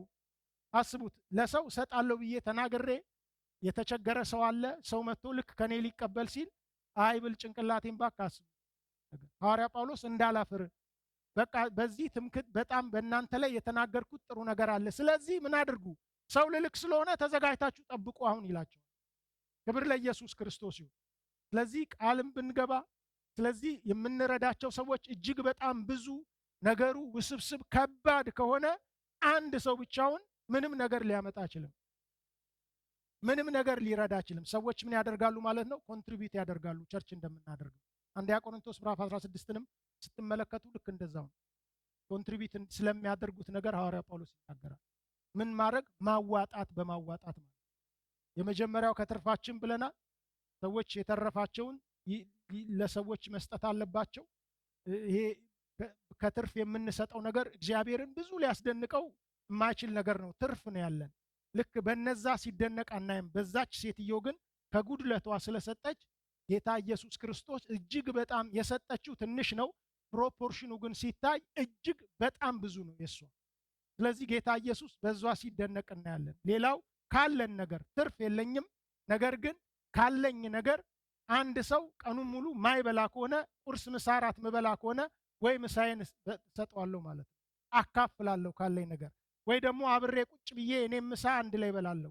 ወይ ደግሞ ሁለት ልብስ ካለኝ ልክ መጥምቁ ዮሐንስ እንደተናገረው ሁለተኛውን ነገር እሰጠዋለሁ ማለት ነው። ክብር ለኢየሱስ ክርስቶስ። ስለዚህ በእንደዚህ አይነት ነገር ጌታን ልናገለግል ይገባል። አራተኛው በመስዋዕት መስጠት ማለት ነው። ሳክሪፊሻል ጊፍት የሚባል መስዋዕትነት በመክፈል መስጠት ነው። ይሄ ከበድ ያለው እግዚአብሔርም እጅግ በጣም የሚደነቅበት የሚያሸተው ብለን ባለፈው የተነጋገርነው መስዋዕት ነው። በእግዚአብሔር ፊት ያልነው ነው። ምን በማድረግ መስዋዕት በመክፈል መስጠት። ሁለተኛ ቆሮንቶስ ምዕራፍ 8 ላይ ሁለተኛ ቆሮንቶስ ምዕራፍ 8 ከ1 እስከ 3 ያለውን ኣሕዋተየ እቲ ኣብተን ማሕበራት መቄዶንያ ተዋሃበ ጸጋ ኣምላኽ ነፍልጠኩም ኣለና። ከም ዓቕሞምን ሓለፈ ዓቕሞምን ባዕላቶም ፈትዮም ከም ዝሃቡ ምስክረሎም ኣለኹሞ ብብዙሕ ጸበባ ተመኪሮም ሓለፋ ሓጎሶምን ጥልቂ ዝኾነ ድኽነቶምን ንምብዛሕ ልግሶም ኣዝዩ ዓዘዘ። ነዚ ጸጋዝን ንሕብረት ምግልጋል ቅዱሳንን ብብዙሕ ልማኖ እናለመኑና ብፍቓድ ኣምላኽ ቅድም ንጎይታ ድሕሪኡ ከዓ ንዓና ርእሶም ወፈይ እምበር ከምቲ ንሕና ተስፋ ዝገበርናዮ ጥራይ ኣይኮነን። ክብር ለኢየሱስ ክርስቶስ ይሁን። አሁን እንዳልኳችሁ ነገሩ እየከበደ ነው የሚመጣው። የመጀመሪያው ከትርፍ መስጠት ነው። ሁለተኛው ማካፈል ነው። ሶስተኛው ብቻዬን ስለማልችለው ብቻችሁን ስለማትችሉ ከሰዎች ጋር ማዋጣት ነው። ሰዎችን ልክ እንደ ሐዋርያው ጳውሎስ ማስተባበር፣ ከዛ አዋጥቶ ሰላም አጥተው ማለት ነው። ልክ እነዛ አሰቡ እንደሚል ማለት ነው። አዋጥቶ መስጠት ነው። አራተኛው የምናየው ከበድ ያለው ምንድነው? መስዋዕት መክፈል፣ በመስዋዕትነት መስጠት ነው። ምን ይላል? ወንድሞች ሆይ እግዚአብሔር በመቄዶንያ ላሉት አብያተ ክርስቲያናት የሰጠውን ጸጋ እንድታውቁ እንፈልጋለን። የደረሰባቸው መከራ ጽኑ ቢሆንም ደስታቸው ግን የላቀ ነበር። ድህነታቸው ብርቱ ቢሆንም ልግስናቸው ግን የበዛ ነበር። እንደ አቅማቸው ብቻ ሳይሆን ከአቅማቸው በላይ በፈቃዳቸው እንደሰጡ እመሰክርላቸዋለሁ። ተመልከቱ፣ በመቄዶንያ ያሉ ሰዎች ምንድነው ይላል? ድህነታቸው እጅግ በጣም የከፋ ናት። በጣም እጅግ በጣም ድሃ ናቸው። ደግሞ ሰጡ የሚለው ደግሞ ምንድነው? ከአቅማቸው በላይ ደግሞ ሰጡ ይላል። ድህነቱን ያኛው ትርጉም ሲናገር የጠለቀ ነው። ድህነቱ ወደ ታች ማለት ነው። ታውቃላችሁ፣ የዩናይትድ ኔሽን የሚባለው ይሄ ሄልዝ ኦርጋናይዜሽን እንደዚህ የሚባሉት ያወጣሉ። የድህነት ወለል የሚባል አለ። የድህነት ወለል ማለት ብዙ የአፍሪካ ሀገሮች ከድህነት ወለል በታች ነው ያሉ። አንዳንዱ ከድህነት ወለል በላይ ደግሞ አሉ፣ ብዙ ሀገሮች ማለት ነው። የድህነት ወለል የሚባለው ሰዎች ቤዚክ ነሰሲቲ የሚባለውን የሚበላ የሚጠጣ ነገር፣ ልብስ፣ መጠለያ የሚባለውን ነገር በጭንቅ የሚያገኙ ሰዎች ናቸው። ያገኛሉ፣ ግን በመከራ የሚያገኙ ሰዎች ናቸው። ወለል ላይ ያሉ ሰዎች በቃ ያ ወለል ላይ ያሉ ሰዎች የሚበላ የሚጠጣ ለልጆቹ የሚያበላው የሚያለብሰውን ነገር በመከራ ተጨንቆ እያለቀሰ በዚህም በዛም ብሎ ለምኖም ሰርቶም የሚያሟላ ሰው ማለት ነው። ከድህነት ወለል በታች ያለ ሰው ምግቡን በሚገባ ማይበላ፣ ልጆቹን በሚገባ ማያስተምር፣ ምናልባት አንዱን ልጅ አስተምሮ አንዱን ቤት የሚያስቀምጥ፣ ሀገራችን አንዳንዴ እንደምናውቀው አሁን ግዴታ ሆኗል። በቃ እንደዚህ የሚያደርጉ ሰዎች ናቸው። ከድህነት ወለል በታች ድህነታቸው የጠለቀ ነው፣ የከፋ ነው ይላል። ስለዚህ በመቄዶንያ ያሉ ሰዎች ፖቨሪቲ ሌቭል ከሚባለው በታች ነው ያሉት ማለት ነው። በጣም እጅግ በጣም ድሃ ናቸው ማለት ነው። በቃ የሚበላ የሚጠጣ ነገር በጣም በመከራ የሚያገኙ ሰዎች፣ ቁርስ፣ ምሳ፣ እራት ምናልባት በቃ ሁሉንም የማይበሉ ሰዎች ናቸው። በዚህ ዘመን ቢኖር ቤት ኪራይ የሚባለውን ነገር በመከራ የሚከፍሉ ሰዎች ወይም ማተው ውጭ የሚኖሩ ሰዎች ማለት ነው። ከድህነት የጠለቀ ድህነት ውስጥ ያሉ ሰዎች ናቸው ይላል። ለዚህ ነው ሲጀምር ሐዋርያ ጳውሎስ ለነሱ እግዚአብሔር ለነሱ የሰጣቸውን ጸጋ እንድታውቁ ፈልጋለሁ ይላል። እነዚህ ሰዎች እንዴት ነው ማለት ከድህነት በታች የሚበላ ነገር ሳይኖራቸው በጭንቅ እያገኙ እንዴት ነው በጣም አብልጠው የሚሰጡት? እነዚህ ሰዎች ከየት መጣ ከየት አምጥተው ይሰጣሉ? አብልጠው ሰጡ ነው የሚለው። እነዚህ ሰዎች የሚሰጡት በምንድን ነው ማለት ነው? መስዋዕትነት በመክፈል ነው ማለት ነው። አንድ ነገር ሊገዛ ካሰበ የተቸገረ ሰው አይቶ ያንን ነገር መግዛቱን ይተዋል ማለት ነው። መስዋዕት ይከፍላል ማለት ነው። ቁርሱን ሊበላ አስቦ ከሆነ ነገር ግን በጣም የተቸገረ ሰው ሲያይ ቁርሴን ዛሬ አልበላም፣ ቁርሴን የምበላበትን ነገር ሄጄ ለዚህ ድሃ ሰጣለሁ ይላል። መስዋዕትነት ይከፍላል ማለት ነው። ትልቅ መስዋዕትነት ይከፍላል። አንድ ነገር ውድ ነገር መግዛት አጠራቅሞ እንደምንም አስቦ አጠራቅሞ ካዘጋጀ በኋላ እጅግ የተራቡ ሰዎችን ሲያይ ያንን ነገር መስዋዕት አድርጎ ያንን ነገር ትቶ ያንን ገንዘብ ወስዶ ምን ያደርጋል ማለት ነው? ለሌላ ለተቸገሩ ሰዎች ያደርጋል ማለት ነው። ድሃ ነው፣ በጣም እጅግ ችግር ውስጥ ያለ ሰው ነው። ነገር ግን መስዋዕት ይከፍላል ብዙ ጊዜ ማለት ነው። በቃ መስዋዕት ይከፍላል፣ ብዙ ነገር ማድረግ ይችላል። አንድ አገልጋይ ሲናገር ሰምቼው በጣም ገረመኝ። ብዙ ሱፍ የለኝም አለ እና አንድ ሱፍ ደጋግሜ ነው ማረገው ማገለግለው አለ እና የሆነ ብር አገኘውና በቃ ሱፍ ልገዛ ሄድኩኝ። ልክ አማረጥኩኝና አይኔ ውስጥ አንድ ልክ ሲገባ ጌታ ምን አለኝ አለ? ተው አለኝ አለ። ሂድና ይሄንን ብር ወስደ ለእንትና ስጠው፣ ለአንድ ሰው ማለት ነው፣ ለሌላ አገልጋይ። ያ አገልጋይ ቤት ኪራይ መክፈል አቅቶታል፣ የሚበላው ምግብ የለም። ልብሱን ያ አገልጋይ አጥቦ ቤቱ ቁጭ ብሎ ያሰጠዋል። በቃ ልብሱ የሚለብሰው ስለሌለ ማለት ነው። ሸሚዙን አስጥቶት ልክ ሲደርቅ ነው ሄዶ ራቁቱን ወጥቶ አርጎት ሄዶ ለአገልግሎ የሚሄደው። ሂድና ለዛ ሰውዬ ስጠው አለው። ተመልከቱ፣ ያ ሰውዬ ምን አደረገ ማለት ነው? ያንን ሱፍ መስዋዕት አደረገ ማለት። ስለዚህ እነዚህ ሰዎች እንደዚህ መስዋዕት ለማድረግ ልክ በእግዚአብሔር በእነዚህ ቤተክርስቲያን የሰጠውን ጸጋ እንድታውቁ ፈልጋለሁ። እግዚአብሔር ጸጋ ያበዛለት ሰው ብቻ ነው ማድረግ የሚችለው። እግዚአብሔር ሰው ጸጋ ካላበዛለት፣ ጸጋ ከጎደለው ሰው እንኳን እንደዚህ ሊያደርግ ከድህነቱ መስዋዕት ከፍሎ ሰዎችን ሊያድን ሊያበላ ሊያጠጣ ቀርቶ ትርፍ ኖሮት ሰው መስጠት አይችልም። ትርፍ እያለው ለድሆች ሳያስብ ዓመቱን ሙሉ ለድሆች ሳያስብ ዓመቱን ሙሉ ከሱ ደሞዝ ዓመቱን ሙሉ ከሱ ትርፍ ድሆች ሳይበሉ ሳይጠጡ ዝም ብሎ ሰው ይኖራል። ጸጋ ጎሎበታል ማለት። መጽሐፍ ቅዱስ ሲናገር ዕብራውያን ላይ ማንም የእግዚአብሔር ጸጋ እንዳይጎልበት ምን ያደርግ ይላል? ይጠንቀቅ ይላል። ይጠንቀቅ ምን ማለት ነው? ወደ ጸጋው ዙፋን ሄደን በሚያስፈልገን ጊዜ የሚረዳንን ጸጋ በድፍረት በቃ አባታችን ፊት ከሊቀ ካህኑ የተነሳ እንድንጠይቅ መጽሐፍ ቅዱስ ይናገራል። ስለዚህ ጸጋ ቢጎድል የኛ ነው ማለት ነው ችግሩ። ለምን? የጸጋ ዙፋን የሚባል ጸጋ ሊሰጥ የተዘጋጀ እግዚአብሔር አለ። ማንም ሰው በቃ ደካማ ሰው፣ የማይችል ሰው፣ ጨካኝ የሆነ ሰው መጥቶ እባክህን እግዚአብሔር ቢለው ጸጋ ሊሰጠው እግዚአብሔር ተዘጋጅቷል። ስለዚህ ለእነሱ የተሰጠውን ጸጋ እንድታውቁ ፈልጋለሁ ይላል። ስለዚህ እነዚህ ሰዎች መስዋዕት ከፍለው ምን ያደርጋሉ ማለት ነው? ሌሎችን ያበላሉ፣ ሌሎችን ያጠጣሉ። ራሳቸው ከድህነት ወለል በታች ያሉ ሰዎች። ስለዚህ በዚህ ቃል ራሳችንን ልንመረምር ይገባል። እንደዚህ አይነት ሰዎች አሉ። ቤታቸውን ለወንጌል ሰጥተው ነጮች የሰማሁትን እሱን ተስፋል እያለሁ ለወንጌል ሰጥቶ ቤቱን ተከራይቶ የሚኖር ሰው አለ። አስቡት፣ ለወንጌል ሰጥቶ ማለት ነው። አፍሪካ ሀገር ለሚደረግ ለወንጌል አገልግሎት ቤቱን ሽጦ ገንዘብ ሰጥቶ ለሚሽነሪዎች ዝም ብሎ ቤት ተከራይቶ የሚኖር ሰው ዲስማች ዋጋ የከፈሉ ሰዎች ተመልከቱ፣ ቤት እያላቸው። ስለዚህ መስዋዕት በመክፈል መስጠት እግዚአብሔር እንደዚህ እስክናደርግ ድረስ ፍቅራችን የተገለጠ እንዲሆን እግዚአብሔር ይፈልጋል ማለት።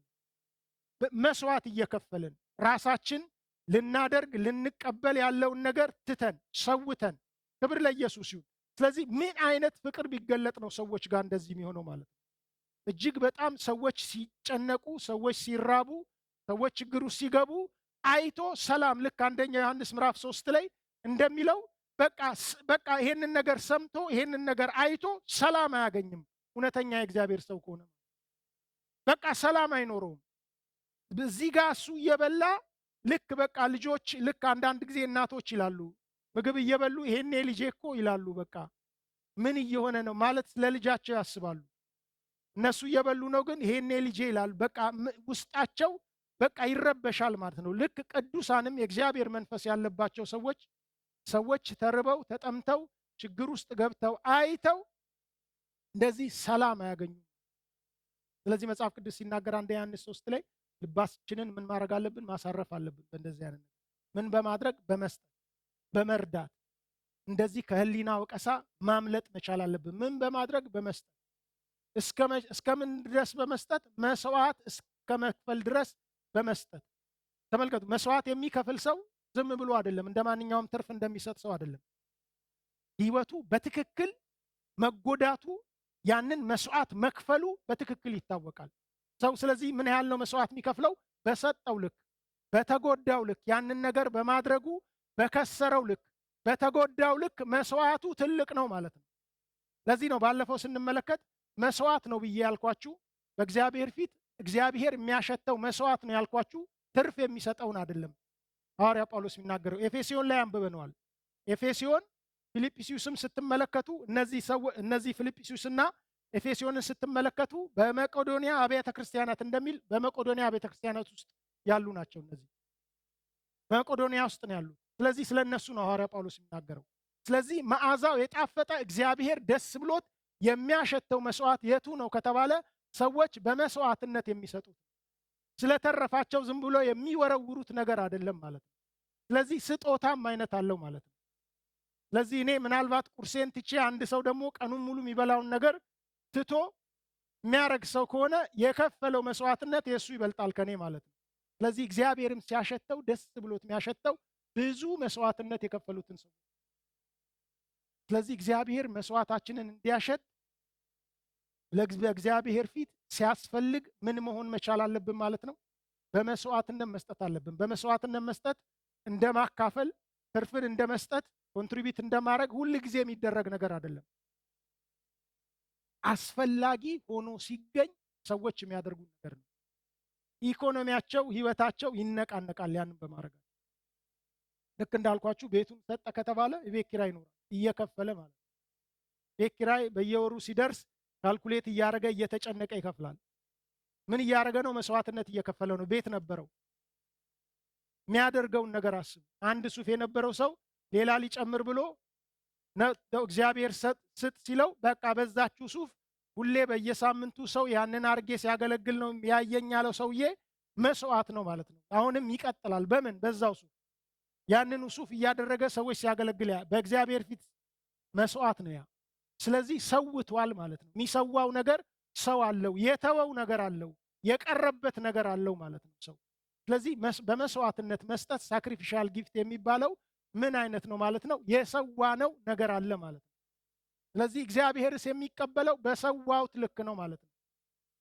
ስለዚህ በእግዚአብሔር ፊት እጅግ በጣም ልናስብ ይገባል። ኤፌሶን ምዕራፍ 4 ላይ ሉቃስ 21 ላይ በተለይ ቅድም ያነበብነው ክፍል ላይ አስቡ። እነዛ ሰዎች ከትርፋቸው ሰጡ። ትርፍ ነው በቃ የነዛ ሰዎች። እግዚአብሔር ተቀብሎታል። አዎ ተቀብሎታል። መዝገብ ውስጥ ገብቷል። እግዚአብሔርም ተቀብሎታል። ኢየሱስም ያይ ነበረ። የአመፃ ገንዘብ አይደለም ተውት ምናምን ማለት ይችል ነበር፣ አላለም። ተቀብሎታል። ነገር ግን ያቺ ሴትዮ መጣችና ምን አደረገች ይላል? ሁለት በቃ የናስ ሳንቲሞችን አመጣችና መዝገብ ውስጥ አደረገች ይላል። ስለዚህ ጌታ ኢየሱስ ክርስቶስ ዝም ብሎ እንደ ሌሎቹ ማየት አልቻለም። እውነት እላችኋለሁ ከሁሉ አብልጣ እቺ ሴትዮ ሰጠች። እቺ ሴትዮ የሰጠችው ከምኗ ነው ይላል? ደግመን እናንብበው። ሉቃስ ወንጌል ምዕራፍ 21 ላይ ከጉድለቷ ይላል። ኦኬ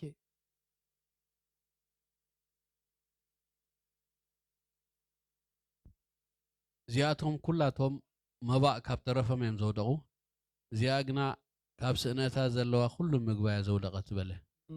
ምን ይላል? እንዲህም አለ፣ እውነት እላቸዋለሁ ይህች ድሃ መበለት ከሁሉ የበለጠ ጨመረች። እነዚህ ሰዎች የሰጡት ከትርፋቸው ላይ ሲሆን እሷ ግን የሰጠችው ከጉድለቷ ያላትን መተዳደሪያ በሙሉ ነው ይላል። ከምኗ ነው የሰጠችው ይላል? ከጉድለቷ ነው ማለት እቺ ሴትዮ በቂ ነገር ለመኖር የሚያስፈልጋት ነገር የላትም። መበለት ነች። የሚያስፈልጋት ፕሮቫይድ የሚያረጋት ባል የላትም። በቃ የሚረዳት ልጆች የላትም ማለት ነው። በቃ ጎድሏት ነው የምትኖረው። ሁል ጊዜ ሞልቷት አይደለም የምትበላው ነገር፣ የምትለብሰው ነገር፣ የምትኖርበት እንደዚህ በቃ ሞልቷት የምትኖር ሳይሆን ከጉድለቷ ግን አመጣችና ልክ እዚህ ጋር እንደሚለው መተዳደሪያዋን በሙሉ ምን አደረገች ይላል? አምጥታ መዝገብ ውስጥ ጨመረች። ተመልከቱ ምን አይነት ነገር ሳክሪፋይ አድርጋለች ማለት ነው። ስለዚህ ጌታ ኢየሱስ ክርስቶስ ምን አለ? እውነት እላችኋለሁ በቃ ከሁሉ አብልጣ ሰጠች። ሰዎች ሊደነቁ ሊገረሙ ይችላሉ፣ ግን የሰጠችው ፕሮፖርሽን ሲታይ ካላት ነገር ጋር የሰዋችው ነገር ካላት ነገር ጋር ሲታይ እነዛ ሀብታሞች ከትርፋቸው ከጣሉት እጅግ በጣም የበዛ እግዚአብሔር በጣም እጅግ አድርጎ የሚያሸተው ነው ማለት ነው። መስዋዕት ነው ማለት ነው። ስለዚህ ኤፌሶን 4 ላይም ያየነው ፊልጵስዩስ ላይም ባለፈው ያየነው በእግዚአብሔር ፊት መዓዛው የሚሸት ነው የተባለው ሰው ከትርፉ ከሰጠ አይደለም። አልሰዋማ ሰው ያለውንም ሲያካፍል እግዚአብሔር ይቀበላል፣ ደስ ይለዋል። እንደዛ ነው ሐዋርያ ጳውሎስም አድርግ የተባለው። እግዚአብሔር ደስ ይለው። መስዋዕት ግን በመክፈል የሚሰጡ ሰዎችን እግዚአብሔር መስዋዕታቸውን በደንብ አድርጎ ያሸታል። ደስ የሚል እግዚአብሔር በቃ የሚደሰትበት ማለት ነው። አስቡት በኖህ ጊዜ በቃ ያንን መስዋዕት ኖህ ሲያቀርብ እግዚአብሔር ደስ አለው ይላል። ከዛ በልቡ ከዚህ በኋላ ደግሜ ያላጠፋ መስዋዕቱ ስለ ኢየሱስም ሲናገር ራሱ መባ አድርጎ ለእግዚአብሔር አቀረበ። ስለማ ስለኛ ይላል። ደስ የሚያሰኝ መዓዛው የጣፈጠ መባ አድርጎ ራሱን አቀረበ በመስቀል ላይ። ስለዚህ እግዚአብሔር በቃ ያንን አየና ከዚህ በኋላ በልጁ የሚያምኑትን ደግሞ ላያስብ፣ ደግሞ ላይቀጣቸው፣ ሊቀበላቸው ኩነኔያቸውን በሙሉ በቃ ሊተው ምንም ኩነኔ የሌለባቸው አድርጎ ጻድቅ አድርጎ ሊቀበላቸው ከዛ መስዋዕት የተነሳ አደረገ ማለት። ስለዚህ ሰዎች ገንዘባቸውንም መስዋዕት ሲያደርጉ ያላቸውን ነገር ሲያደርጉ እግዚአብሔር በእንደዚህ አይነት መልኩ ይቀበላል ማለት። ክብር ለኢየሱስ ክርስቶስ። ስለዚህ ዛሬ ልናስብ በእንደዚህ አይነት ነገር ያለን ሰዎች ራሳችንን ልንመረምር፣ በተለይ ከዓመት ዓመት ገንዘብ እየተቀበልን ምንም ድሆችን የማናስብ ድሆች እንዳሉ የምንረሳ ኢየሱስ ሁል ጊዜ ከእናንተ ጋር አሉ ይላል። አገር ቤት አሉ፣ ጎረቤቶቻችሁ አሉ፣ ብዙ ቦታ አለ። ድሃ የሚባል የሚበላው የሚጠጣ ያጣ ሰው ብዙ አለ በየቦታው። ልጆቹም ያበላው ነገር አጥቶ የሚያለቅስ ሰው። ስለዚህ በገንዘባችን ጌታን ልናገለግል፣ ባልና ሚስቶች ቁጭ ብላችሁ ተመካክራችሁ ጌታን ለእንደዚህ አይነት ብር መላክ አለብን። ኤርትራ ማታውቁት ሰው፣ የተቸገረ ሰው፣ ምንም የቸገራችሁ ካለ ደግሞ ልክ እንደዛው በቃ እጅግ በጣም የተቸገረ እኔ ልክ እዚህ ከሱንዱስፋል ልክ እዚህ እንደመጣው ከሱንዱስፋል ወደ 6000 ምናምን ብር ላኩልኝ። ባክ ፈልገ የተቸገረ ሰው ፈልገ ሂድና በቃ አርዳሉ። ኤርትራ ውስጥ ማለት ነው። ከዛ እኔ ኤርትራ ደግሞ ከየት ነው የማውቀው? በቃ ትዝ ይለኛል ኤፍሬምን ነው ጠርቼ እጅግ በጣም የተቸገረ እግዚአብሔር እንዳይጠይቅ አልኩ። እንደዛ ነው ማለት ችግረኛ ነው ያሉት። እግዚአብሔር እንዳይጠይቅ በጣም የተቸገረ ሰው ላክ ብዬ ሰጠሁት። በቃ ብሩ የተቸገረ ሰው ማለት ነው። ስለዚህ እንደዚህ አይነት ሰዎች ብዙ ሰዎች አሉ። ክብር ለኢየሱስ ክርስቶስ። ስለዚህ እንደዚህ ዝም ብለን ብራችንን ተቀብለን የምንኖር እግዚአብሔር ራሱ ይታዘበናል፣ መንፈስ ቅዱስም ይወቅሰናል ማለት ነው። ስለዚህ ልባችንን የምናሳርፈው ከገንዘብ ኃይል ነፃ የምንወጣው በመስጠት ነው። ሁላችንም ቆመን እንጸልይ።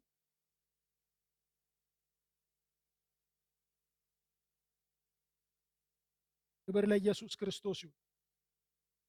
በዚህ ነገር እያሰብን እንጸልያለን። ሁላችንም ንስሐ መግባት ያለባችሁ ሰዎች ካላችሁ በእግዚአብሔር ፊት ጌታ ሆይ ይቅር እንድትለኝ እፈልጋለሁ። ድሆችን ረስቻለሁ። ለድሆች ምንም ነገር ከገንዘቤ ምንም ማካፈል ትቻለሁ።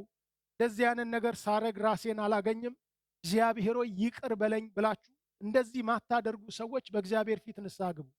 ምንም ማታደርጉ ሰዎች፣ ምንም ያላደረጋችሁ ሰዎች፣ ትዝ የማይላችሁ ሰዎች እንደዚህ በእግዚአብሔር ፊት ይቅር እንድትለኝ እፈልጋለሁ። በቃ ይቅር እንድትለኝ ጸጋህን ለነሱ እንደሰጠህ መስዋዕት መክፈል እንደቻሉ ጸጋ እንድትሰጠኝ እፈልጋለሁ በሉት። ጌታ ከልባችሁ ተሰምታችሁ ጸልዩ። ሁላችንም ማድረግ እንደሚገባው ልክ አላደረግንም። በእግዚአብሔር ፊት ሁላችንም እንደዚህ አይነት ነገር ስናስብ ሁላችንም የእግዚአብሔር መንፈስ የሚነግረን ነገር አለ። የዘላለም አምላክ እግዚአብሔር በጌታ በኢየሱስ ክርስቶስ ስም እንደ ቃልህ በዚህ ሰዓት ሁላችን በፊት አለን።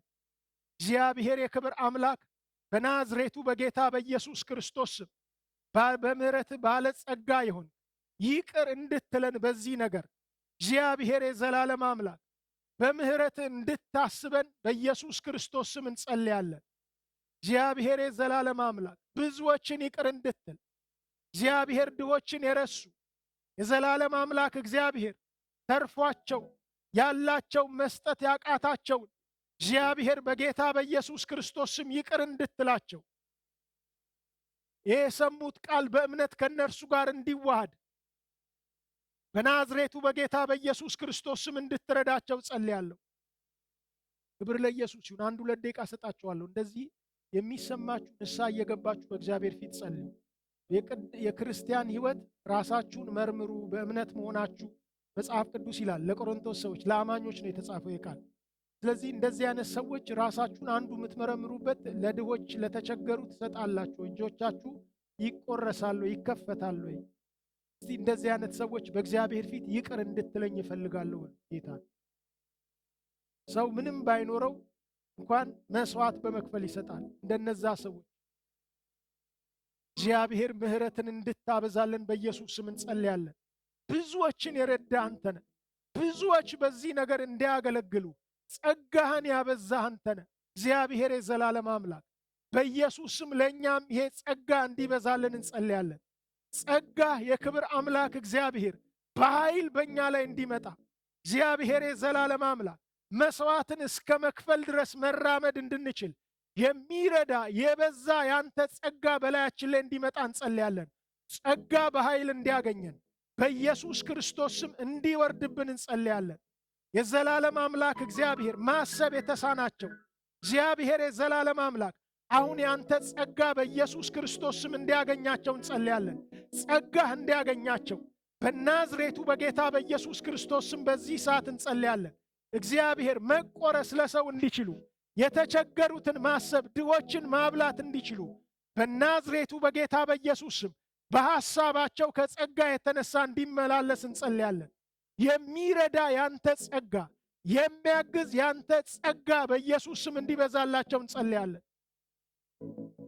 እግዚአብሔር ማንኛውም የጨለማ አሰራር የክብር አምላክ እግዚአብሔር ከአእምሮአችን የነጠቀ የዘላለም አምላክ እግዚአብሔር በናዝሬቱ በጌታ በኢየሱስ ስም በስግብግብነት እንድንመላለስ በናዝሬቱ በኢየሱስ ስም ከሰዎች አእምሮ ከአእምሮአችን የሰለበ እግዚአብሔር ልጅ በኢየሱስ ክርስቶስ ስም የፈረሰ ይሁን። በኢየሱስ ክርስቶስ ስም እየተቃወማችሁ ጸልዩ። የፈረሰ ይሁን በሉ። በቃ ሐሳቡን አንስተውም አለ ሐዋርያው ጳውሎስ ሲናገር። ሐሳብ አለው ሰይጣን የሚያስገባው ሰዎች እንዳያደርጉ የሚያደርግ የማይመለከተን የሚመስለን እንዲመስለን የሚያደርግ ጠላት ነው። በኢየሱስ ክርስቶስ ስም ስልጣን የፈረሰ ይሁን። በእግዚአብሔር ልጅ በኢየሱስ ስም ስልጣን እንዳንነቃ ያደረገ ያደነዘዘን በእግዚአብሔር ልጅ በኢየሱስ ስም የፈረሰ ይሁን። ከስሞች ሁሉ በላይ ስም በተሰጠው ጊዜው ሳይደርስ ልታሰቃየን ስለምን መጣ ባልከው በኢየሱስ ስም ሥራ ሁሉ የፈረሰ ይሁን። በኢየሱስ ክርስቶስ ስም ሥራ ሁሉ ይፍረስ። እግዚአብሔር መንቃት እንዲሆን በኢየሱስ ስም እንጸልያለን። መነሳሳት እንዲሆን የዘላለም አምላክ እግዚአብሔር በጌታ በኢየሱስ ክርስቶስ ስም ለመርዳት አጥብቀው ለመኑን እንዳለ በኢየሱስ ስም ይሄንን ዕድል እንድናገኝ እግዚአብሔር በኢየሱስ ስም ጸጋህ እንዲበዛልን እንጸልያለን። ክብር ለኢየሱስ ክርስቶስ። ኢየሱስ ክርስቶስ ጌታ ነው። ዘሪትዬ ወደዚህ ናና